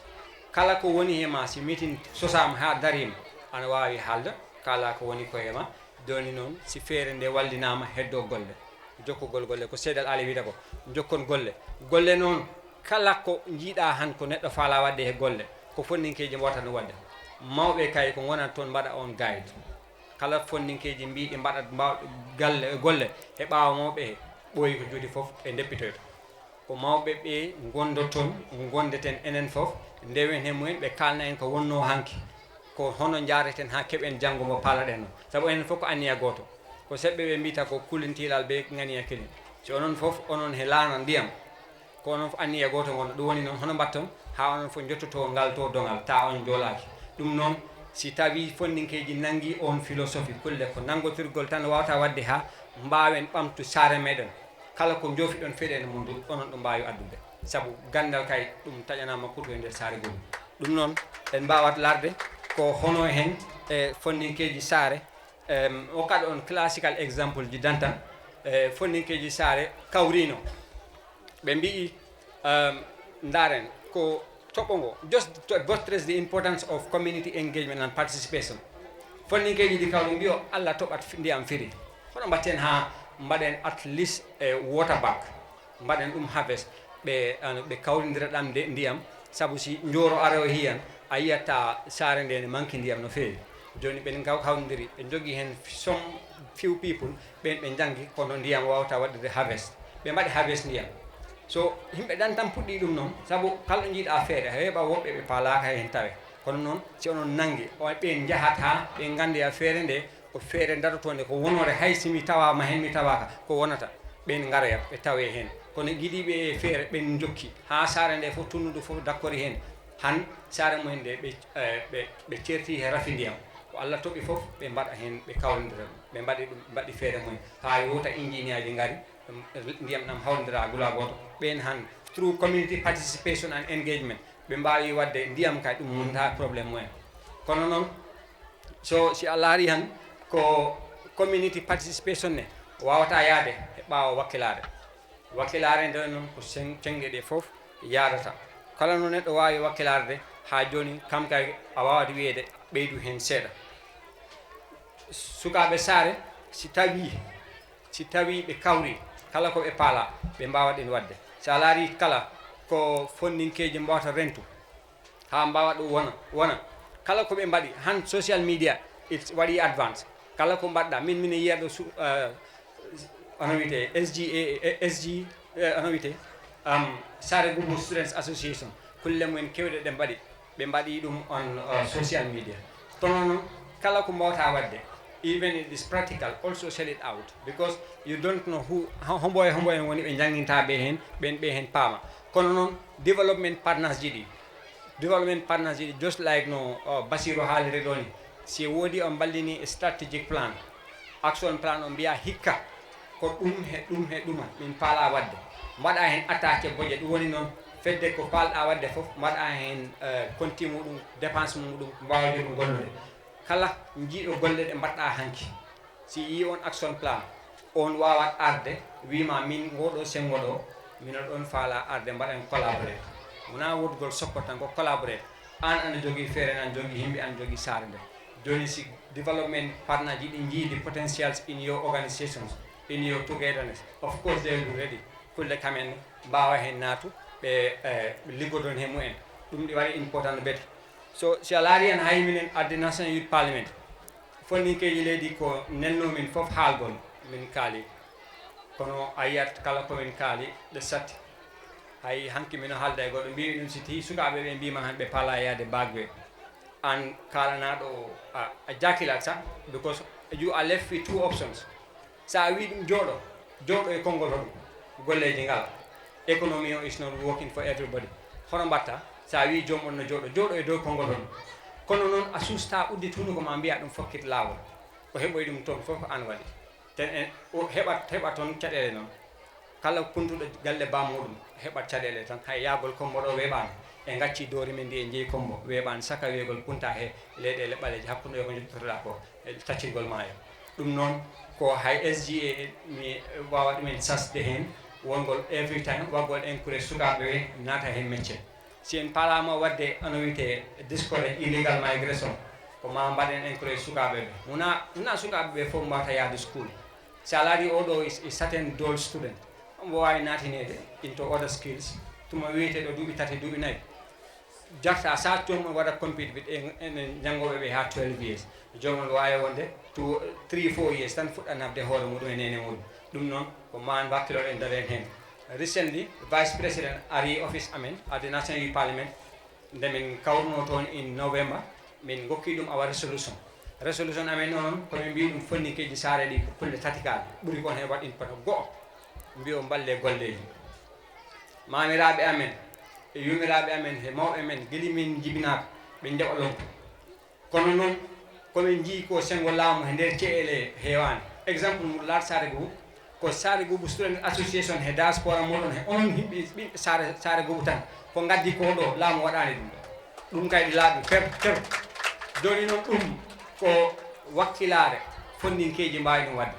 So si en darima ɗo en mbi en kala the importance of youth participation in community development. Mi en ɓoyat ɗo de kono noon ma rek ko you will just use Sare Gubu as an example to rise to the excellence of encouraging youth on youth participation in community development. Tene si min mbi ɗum sukaɓe ɓe ko mbiyo ɓe paala hoɗum skills non. The call we made was that every region should be provided with a skills center, skills and training centers, and also each region a factory. Salary West Coast wodi ko Allah yedi men ko UR nawe ngala o salary UR wodi ko Allah yedi men ko CR nawe ngala. Joni kala leydi ko Allah okki men si tawi ayi West Coast a wadi ton establish ana wite a fishing factory fonninkeji leydi ɗi mbawa ton gollude mbaɗen discourage ana wite illegal migration. Si tawi kantinɗo school natinama he fishing industry to jangginama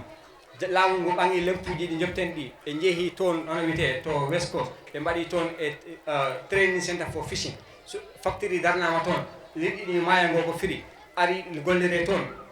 golloɓe keɓat toon jobdi mumen laamu ngu heɓat lempuji ko ɓuuri heew ko wata toon wadde receive jaa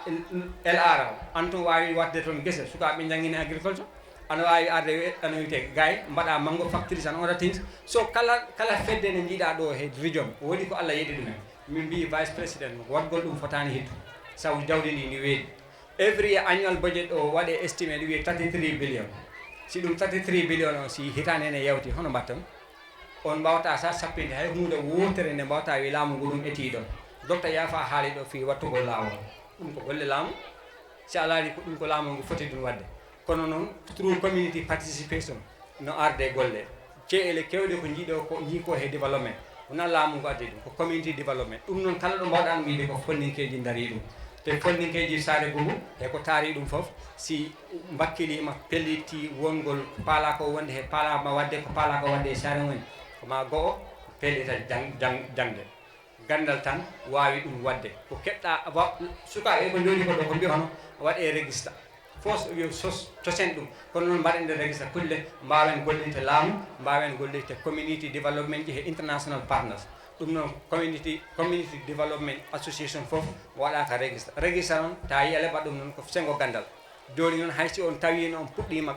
golle ndiyam gaddaɗa nan ɗo e nder Sare Gubu ko gandal ko jooma gandal wawat ɗum wadde ha tabbi ɗi mbawi sake he saare he fof. So si a laari kulle youth participation in community development ɗum ana wiyete haala muɗum sattani haalgol he nder Sare Gubu sabu koko wondi haaɗi fari ko wongol tan sukaɓe ɓe ɓurta wakkilade ndara hono hen ɓe mbawata waɗe amplifies their voices sabu kala ko jeɓɓuɗon ko goɗɗo faala fof wawat wadde kono Sare son paalama wadde an impact ko ma ndente dental noon koko satti a yiyat challenges ɗi kewɗi hen min as an example kulle kewɗe min gertoto ɗum wadde obstacle ji ɗi kewata min mbiya min mbawta kono noon mi passivia min darwo min mbaɓa min puusa ha min mbawi ɗum tabbintinde ɗum noon woni ko wonta. So joni donne nde juuti mi fondat ɗo haala am ka ko mbiyami tan fonninkeji leydi e fonninkeji tundu e fonninkeji Sare si on jiiɗi han tawede he nder Sare ko ma pamon ko hoɗum hen woni ko paalaɗen ko wadde achieve. Si ɗum waɗama establish tan kawrodiren peeje kawrodiren jawdi ay a laran wiya jawdi ko yaas woni jawdi ala yaas jawdi is always within keɓal he dañal he feere ko within si en kawri tan kala ko geɓɓuɗen e waɗangol Sare men enen ɗum mbawi tabbintinde si Allah jaaɓi. Joni we also have to inculcate the spirit of volunteerism. Neɗɗo wawata won kala ko natata ko mbiya ko ma interest woni hen. Joni noon si sukaɓe Sare Gubu gonɓe Kombo si gardi e feere mumen ko ma sukaɓe e Sare naɓe gonɓe ɓe Sare Gubu ne jaɓana ɗumen hen e gollida aya community ji kewɗi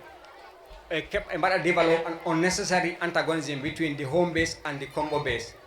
mostly ɗum that is one of the biggest obstacles what community ji mbattaɗi face ko Sare Gubu naɓe nangi ko gonɓe Kombo no tawta si a ari ɗo bantaka ɗo nder Sare Gubu tawata ko hunde wotere nde fof yimɓe fof nangi si tawi gonduɓe he laana wota nanguidani anniya goto ko laana ka wawi kuppay tenen si en paalama wadde establish development wawa daro ko ma ɗi association ji sifa because en jiiya VDC ji darto VDC because I don't know what is the history about VDCs Kala community Mujidame, they have their specific VDC, they also have their development oriented association. Dumnon, Kodwine what the UG in data, India auto system is not working. Hono Martin what they have system or and work and development immediately, but Dumnon, Wani, ko in Jita ko him Kaura. Kaura no, ko volunteerism spirit or she would him was associate him before Mawar what they achieve, ko heavy ko a palawad. John Wado Fondo Halam Kado. Mi yetta Jarga Sare e min farnode feewi non argol ɗo hannde ko min ko foñi to jeyami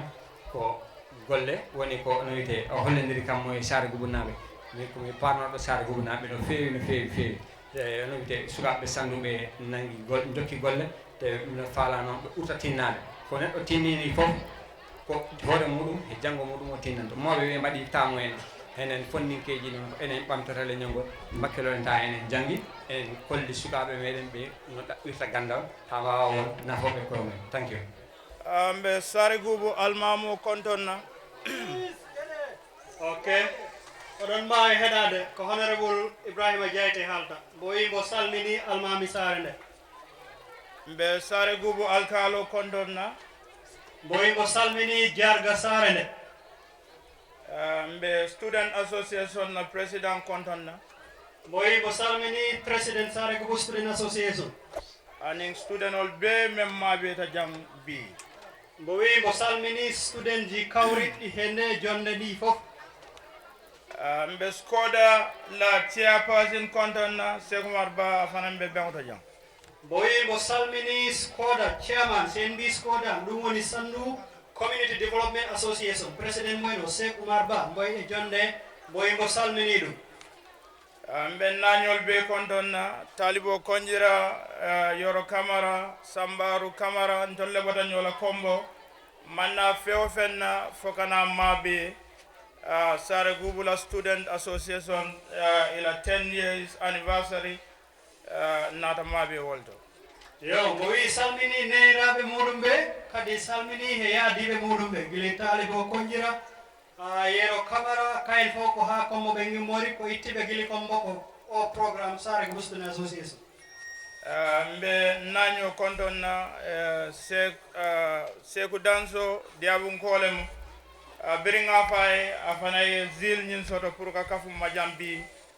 mba tentula mba jeyla bo wi arde he diabu gonajo beeteɗo Seku Danso kañum ne gili haalani mo kulle ɓe kawrita ɗo on mbo yeditaki ɗum ɓe gardi mbo salmina ɗum he ɗum. Mbenna broda kontonna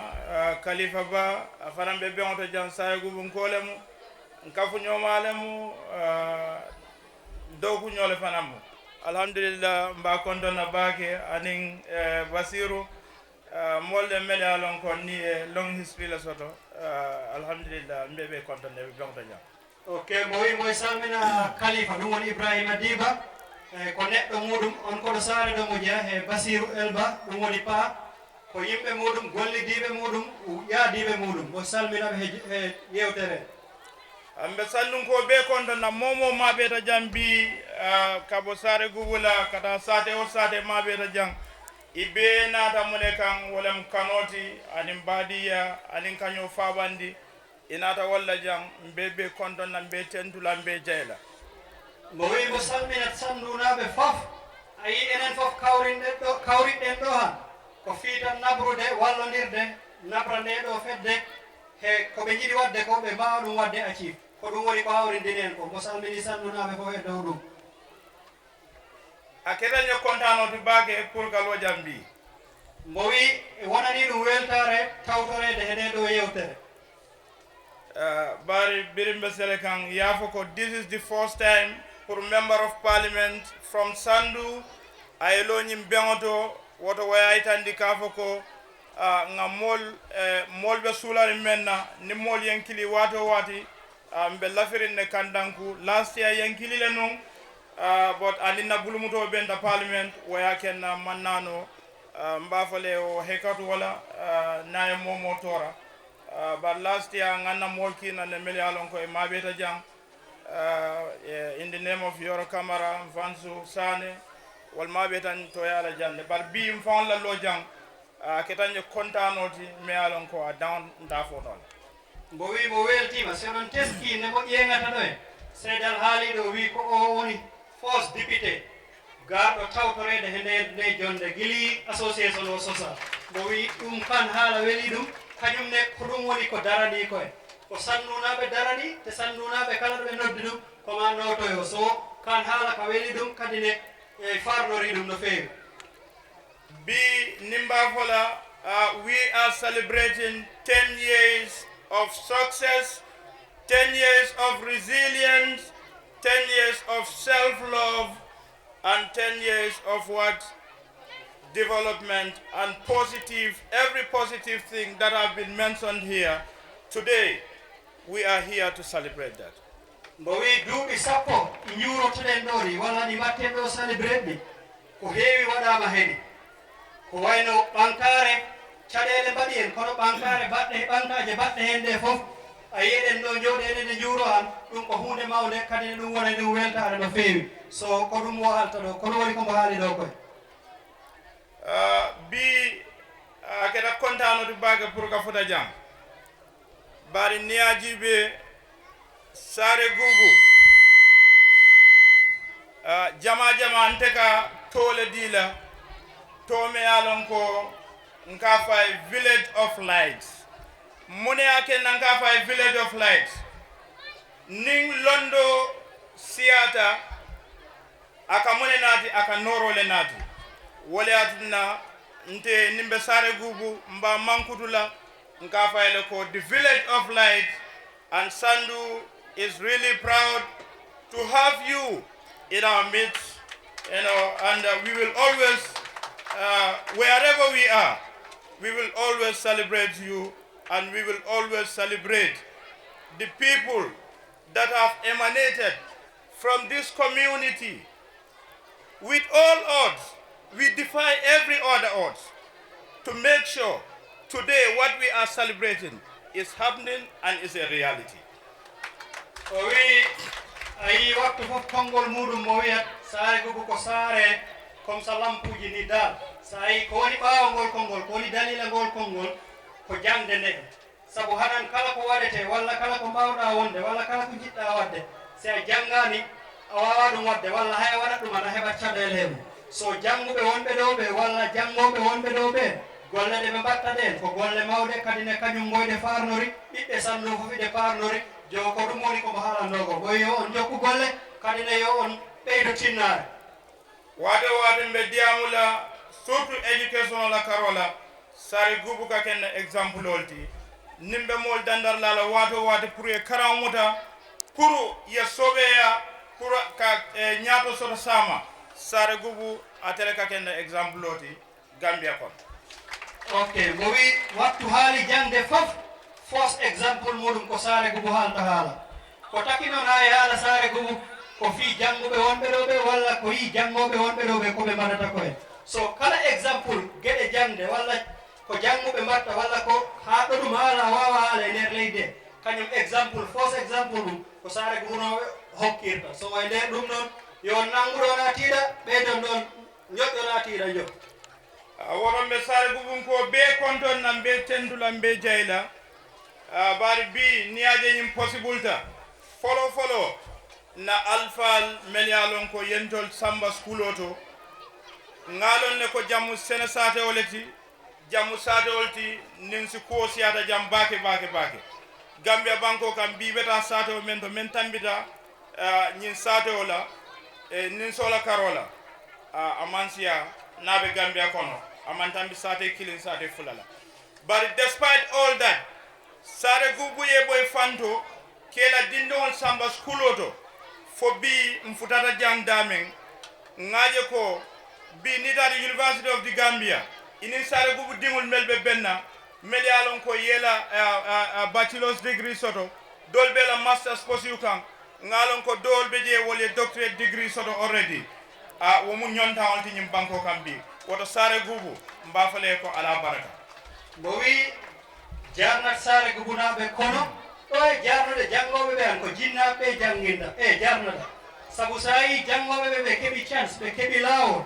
despite ndema gonka ɗo ka nayi gonɗi ɗo ɗi hanan Sandu walla nden Gambia si ce ɓurɗe heew jawdi walla ɓuroɓe ne mi kaaleya Sare Gubu naaɓe gonta to ɓaawo to e kono ɗum fof lelnama sengo ɓe neli ɓiɓɓe mumen ɓe jannginoyɓe ɓe woɓɓe ɓe so a yi University of the Gambia kala ɗo bonjitoɗa wawi kawraɗon e suka Sare Gubu naaɓe ɓe gili to bachelors degree woɓɓe jeeyi haa ɓe keɓi masters degree en gandi eɗen jogii doctorate degree so ɗum fof a yi ɗum waɗi han ko jinnaɓe ɓe gaccani ɓe ɓen ɓe mbawi yaade ɓe toppito jangde mumen nde haa ɓe keɓa ɗum so mo jarni jinnaɓe ɓe e gon sen gon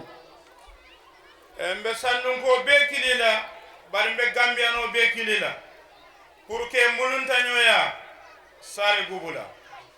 bari sate olo me alon ko ngalon ko karannal siyata bake ne janjibe ibajela ko tutad walla men siyata woti a be mo student olti mele alon ko be karankan janne men boda jang wol buka continue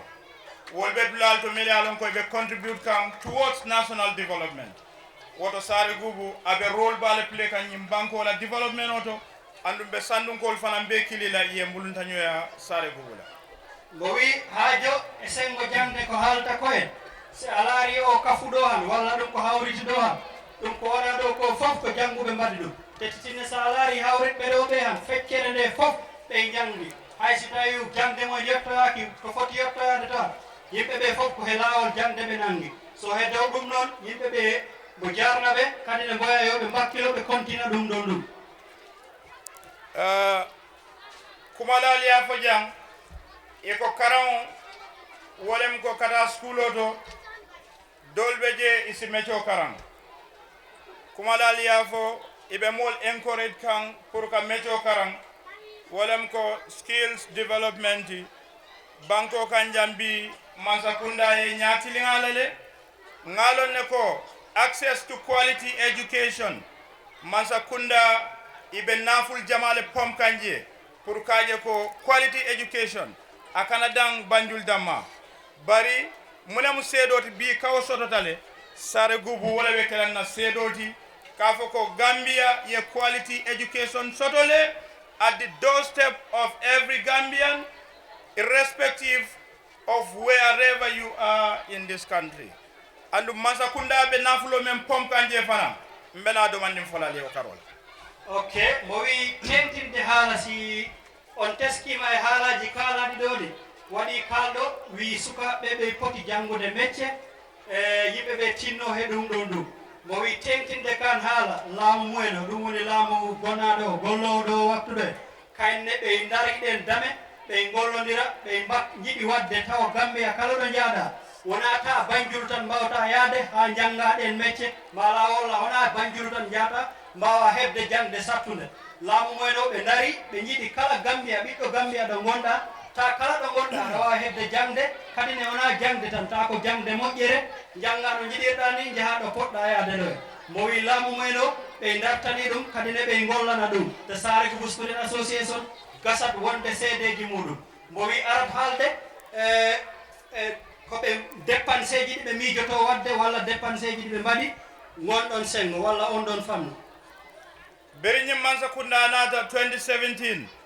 mo wi gili o laamu gili ari gili 2017 Masakunda e classroom keme worowula taw worowula ani lulu kutama yewle lo across the country pour kaje ko quality education momoɓe dawodañim banko kan pour sa sotono mo wi gili laamu o ali gili 2017 laamu o darni classroom ji temeɗɗe jeeɗiɗi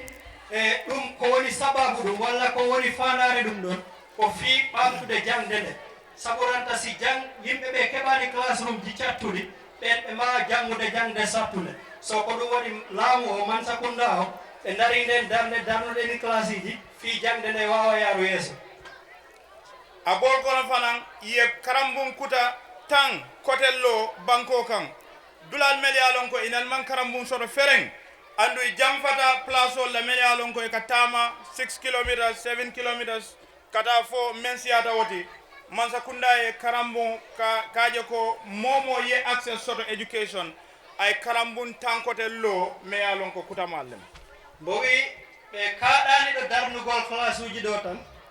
ɓe darni skulaji sappo he nder leydi he ɗin skulaji sappo noon heɗi darna he ce heɗi darna hen feera hebde school ko taki haɗi darna hen ko fi wemnande sukaɓe ɓe misal immotoɓe saare wano kilométre ji 6 student immota ko ɗum yahata janggoya laamu o komo faala ta kala ɗo gonɗa aɗa wawi janggude ɗo student o ta tampane so ɗum tawa ko ɓe darani ko fi webtinande en jangde nde kadi ne fi ɓe gokka sukaɓe jangde moƴƴere a bol kono fanan sénéa karambo katano sénéa koma wala na mansa kunda ye sénéa dulal yalo karambo kono mentata fo wuli killing anin tansaba kamol mele alon ko sungutol nin kamandingol ba yuslale pour que fansenandi yol fanal lole yo mbo wi sengo laɓɓinde school ji walla laɓɓinde nokkuji heɓide ɗiɓe darni ɗi e laamu o darni ɗum woni kurɗe rewɓe dana kurɗe worɓe dana fi weɓtande janngoɓe ɓe kala janngoyɗo ta aɗa wawi yaade hurgo taw hay caɗele gode keɓatama to school to misal walla sa caɗele si keɓima to school to a jarani hodde ha galle mon walla ala hodde dula goɗɗo taw heɓat ɗum fof to school to fi ɗum fof ko takeaɓe ɗum mbaɗa ko fi webtinande sukaɓe jangde ɗe ɓe mbawa jangude no foti jangirde nde the University of Applied Science, Engineering and Technology, USET, formerly Gambia Technical Training Institute. Mbowi Gambia Technical Gambia mbowi o school mo haali ɗo haala USET ko university mo gandiranda ko métier jangete toon so ɗon teski on nananno GTTI Gambia Technical Training Institution ko on ɓe cansi joɓe mbimo USET University of Students Engineers Science and Technology ko toon ɓe janginta sukaɓe sengo métier have begun operations in Ndemba and West Coast region, and government have already given 100 scholarships to different students to facilitate quality and accessible education to every rural Gambian. Joni mbowi on USET on university kulle jangingol métier jangingol sukaɓe métier laamu o waɗi sponsor fodde sukaɓe temedere ɓe darni school o ɗo wiyete Ndemban ɗum koye Fooñi right Fooñi yes ɗum koye Fooñi ɓe ngara seeɗa ɓe ƴengta wona to komboto tan no mbo haalirno e alam folo ni ɓe ngari ɓe darni on school ɗo Fooñi wiyete Ndemban kadi ne ɓe joɓana sukaɓe fodde temedere ɓe janga ɗen métier si ɓe jangi ɗen ɓe mbawa nafde koye mumen mbawa nafde famille ji mumen ɓe mbawa nafde tulli mumen ñim mbiyamo seedolde ko Mansakunda a pareta karan yirwanda ñim banko kanne andon i bosilo kanne pour kawoke mbowi ɗum fof ko seeɗeji ɗi gandiranɗa laamu e dartani wallude sukaɓeɓe ko ɗum waɗi ha ɓe mbaɗa ɗen golle nimbota je ka mol tentu hanin kabi mol mel yalon ko yela watol bula ngalon ko mol be batatal bari niyaje ko mol be siring kumol mel be fokanjang ila kummaya mota hapenola mbowi haajo ruttote jarnugol yimɓe sabu i anni jonne nde juuɗi yette jalluɓe ɓe walla yette sabale ɓe puɗɗama ñalede kono haajo jarnat yimɓe ɓe koɓe mbakkili gili subaka ɓe ɗo jooɗi ɓe keɗi haalaji kalteɗi ɗo ɗi bimbelorin ndefan toyala jam belorin sanduɓe toyala bari belorin deputy speaker of National Assembly of the Gambia honorable Siri Eskenjai belorin toyala jam pour kaje ko Sare Gubu kol ye buña men diala wo buña aya sile bar niyaje ko asimo man futano jang kule babul bi mealon ko abe at the presidency bembal mealon ko sidi lamu wo kunton koti woyati nano amallo no jang bari ayenki akonga Sare Gubu kol tentu nge jay ko ye buña men diala aya sile inshallah ni wato sotota abe silol sotla jadne mealon ko kacha ko ton be kala mbowi ari ɗo he inde Sandu because kañum longti Sandu to suudu député ji to kono noon titinne ari ɗo he inde deputy speaker ɗum woni honorable CDSK Ndiaye no gandirɗon ni mbo waɗano invite kadi ne mbo fotno tawede nde jonde nde gonɗen ɗo he kono ko haaju walla golle ɓe keɓi to office of the president so ko ɗum waɗi oni tawa he heɓɓe yeeso to ɗen golle ɗe ko ɗum waɗi ko mbo arani joni mbo noddi ɗum mbo wi si ari yo yettin salminan ɗum kadine yo haalan Sare Gubu naɓe mo arat ɗo sittuma waktu heɓi kala mbo aran mbo artat kadine on jarama kadine mbo wi mo weltima invitation mo mbo okkanowe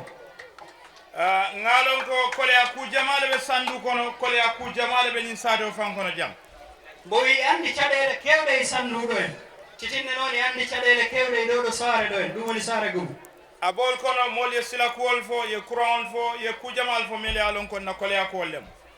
e caɗele ɗe kalade ɗo haala ɗe courant haalama haala laabi kalama haala lopitanji kalama haala ɗum fof itawa e caɗele sandunaɓe kono titinne ɗum itawa e caɗele Sare Gubu naɓe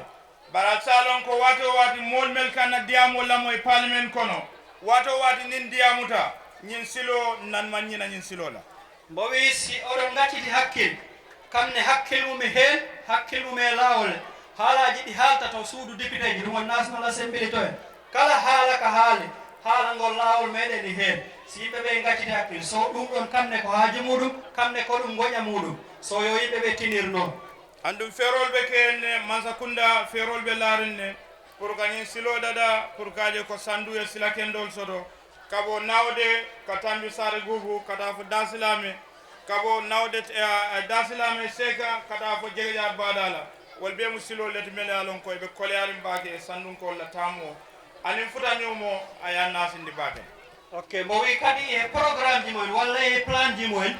e fewnude ngol lawol ɗum e programme ji walla ɗum e plan ji laamu lawol ɗum woni gimmingol gili nawde yehi daslame natto e ha to tuude e jaga jar en do en kadi ngol rewi ɗo ngol yalto e Sar Demba ha daslame funtoy to kallu mawɗo to en laamu o e lelna peeje fiino ɓe golliri ngol lawol ni so sandunaɓe ko teddugal moɗon kadi yo on tinir noon silo men mboɗa togo cende kana fo Sare Gubu kata diabugu wo fana mu sila kole mbalti sama kono molbu ka findino andu ngalon ne ko hadamadi on ni be balurin ibe kende arin enen courant onem yamoy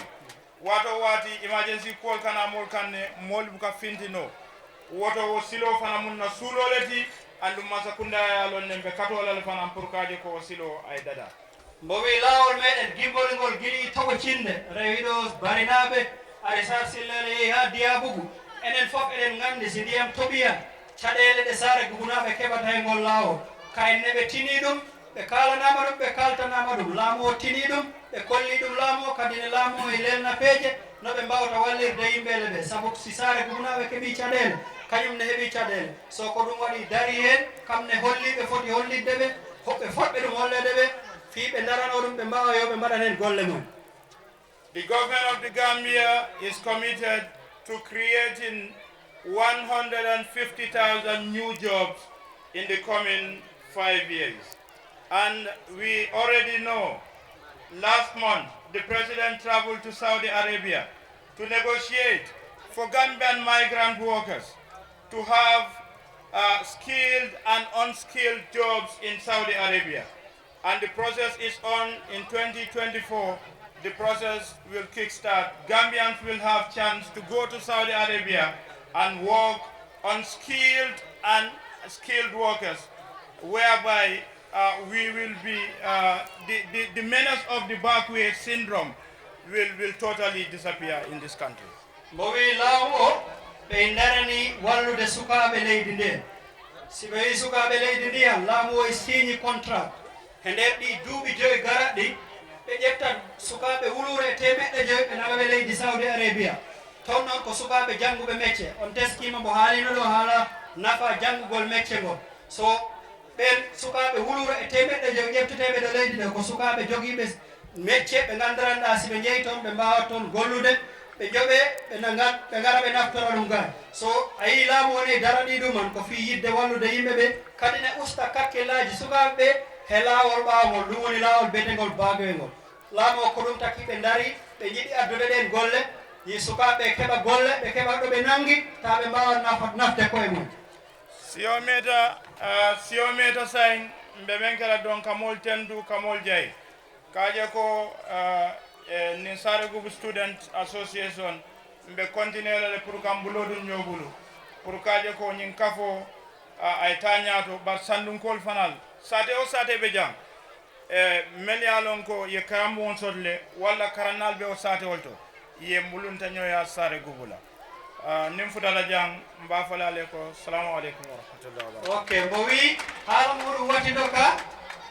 enen fof eɗen gandi Sare Gubu Student Association hakkunde muɗum e Honorable Ibrahima Diaité wona han so kañum i tawa he fedde kadi i tawa e golloɓe fedde jo yimɓeɓe yoɓe mbakkilo kadi ne haalna ɓiɓɓe sandunaɓe kala sandunaɓe jogiiɓe school walla jogiiɓe janggoɓe yoɓe mbat imuɗe walla yoɓe ngabito Sare Gubunaɓe fedde ne ɓe mbatta ko ɓe mbaɗa ɗum he nokkuji mumen ɗum wawa ɓamtude sandu wawa ɓamtude ceeje ɗe so mo wi koɗo yiɗi hadde saabu jonde ɗe juuti kadi ne mo weltima mo jarni onon fof. Honorable, thank you very much. Ono ɓawi wala ɗo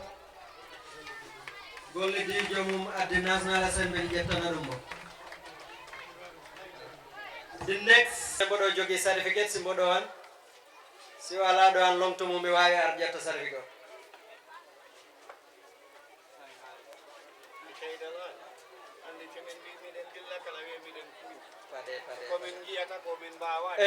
Mr. President Jordan will call on Basiru Ba to hand over the rest of the certificate. What way? Oh, Jepta. Karamo so Jepta certificate sa membalo.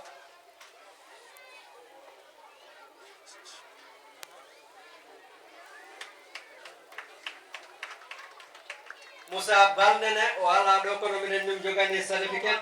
mawule arjatandum as a member of the education team at Fulbe Africa. Musa Balnene ko ton wonno mawule jetta certificate o inde. Alhaji Sekou Mbalo. Si wala do han yo goddo ar longto dum jetta certificate o. Habibu Mbalo ara jetta mo on behalf of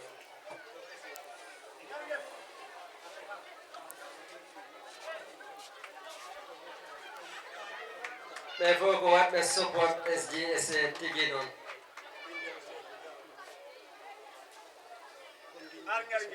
Joni Wingokirat certificate former executive members that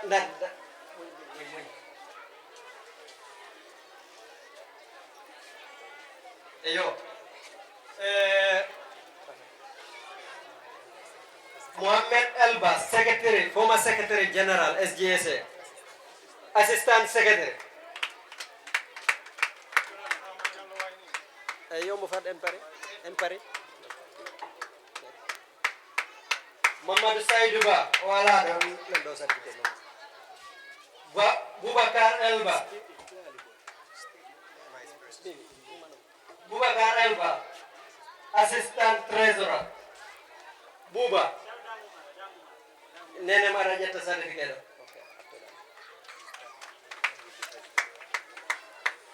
Omar, can you please come and hand over the certificate? Omar Ba.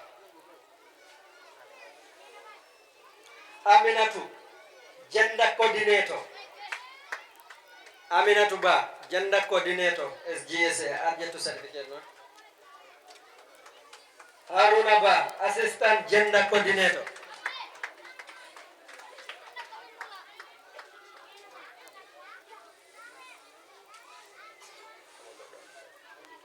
Yeroba, Auditor. Arjetu certificate mada.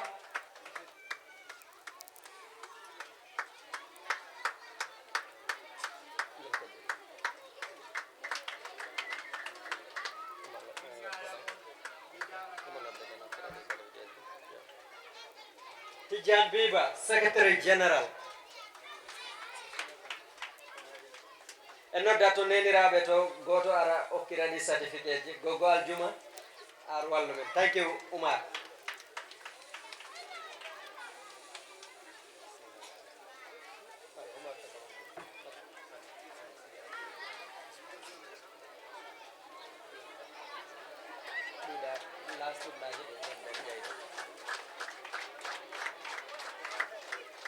Minodda Seydal Aliba.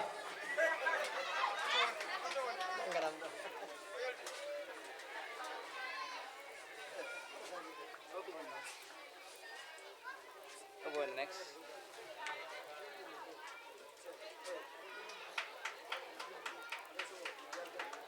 Next.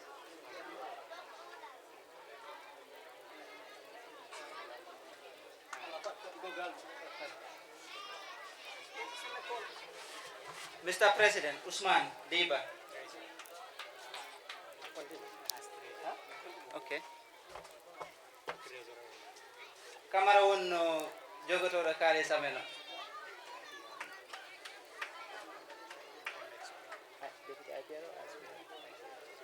IPRO Mohamed So. Papa.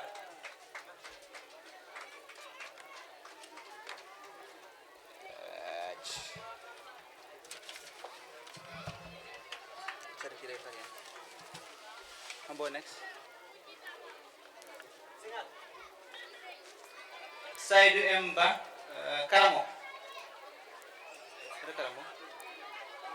Saidu Emba ala. Hambe la ko certificate mo. Eno dan Mohamed S ba ara he panono certificate mo. Hambo next.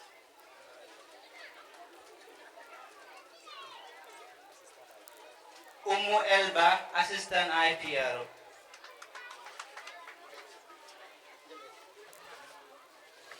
Nay, look at it. Honorable Jaite, please come and hand over the certificate.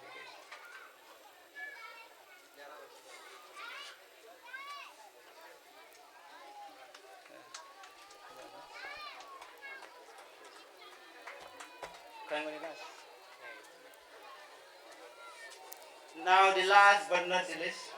Honorable Mohamed Esba, Gunnodo President before Kamara. Say the error.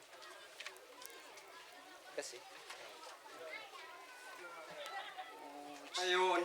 as usual, we don't jogi prize give for students. You have to be first, second, and third. When them in Garamin go kirade. Do di parde tan not den boy sabali or kamne ko jimo ko do sare do woni.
Fatoumata Siba, grade 1A. Kokamja Kifos, grade 1A. Grade 1B, Hussein Njai. Hussein Njai, on the second position, grade 1B. Umar Njai, Umar Njai alado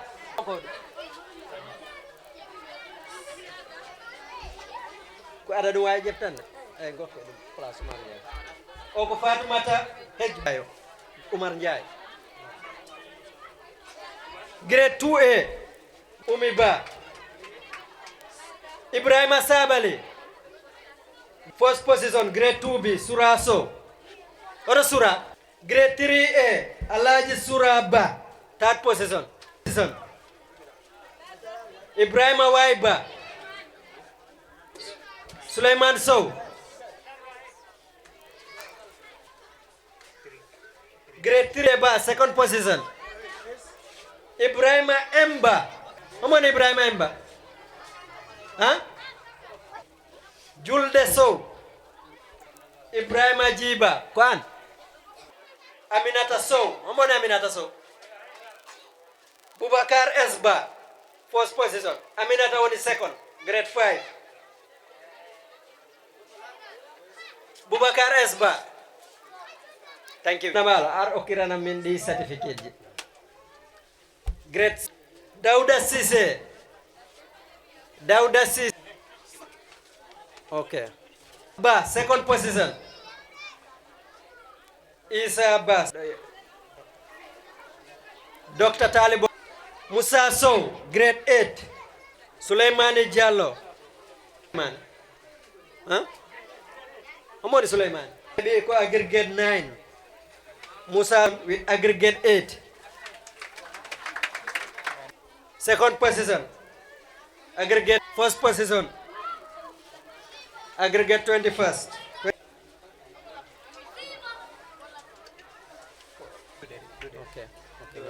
okay Dudal Cerno Saidu Basiru Dr. Ba Ajarama Nodden Cerno Ba Dudal Cerno Saidu Lori Ba Dauda Biba Dudal Cerno Al Abdurrahman Ba Doro Kande Haji Ajire Kajel Ibrahima Kamara Eyo ko din non prize jimin jogino student ji ɓurɗi tinnade ɗi ɓe mbiyama yo adda okkana en the closing remark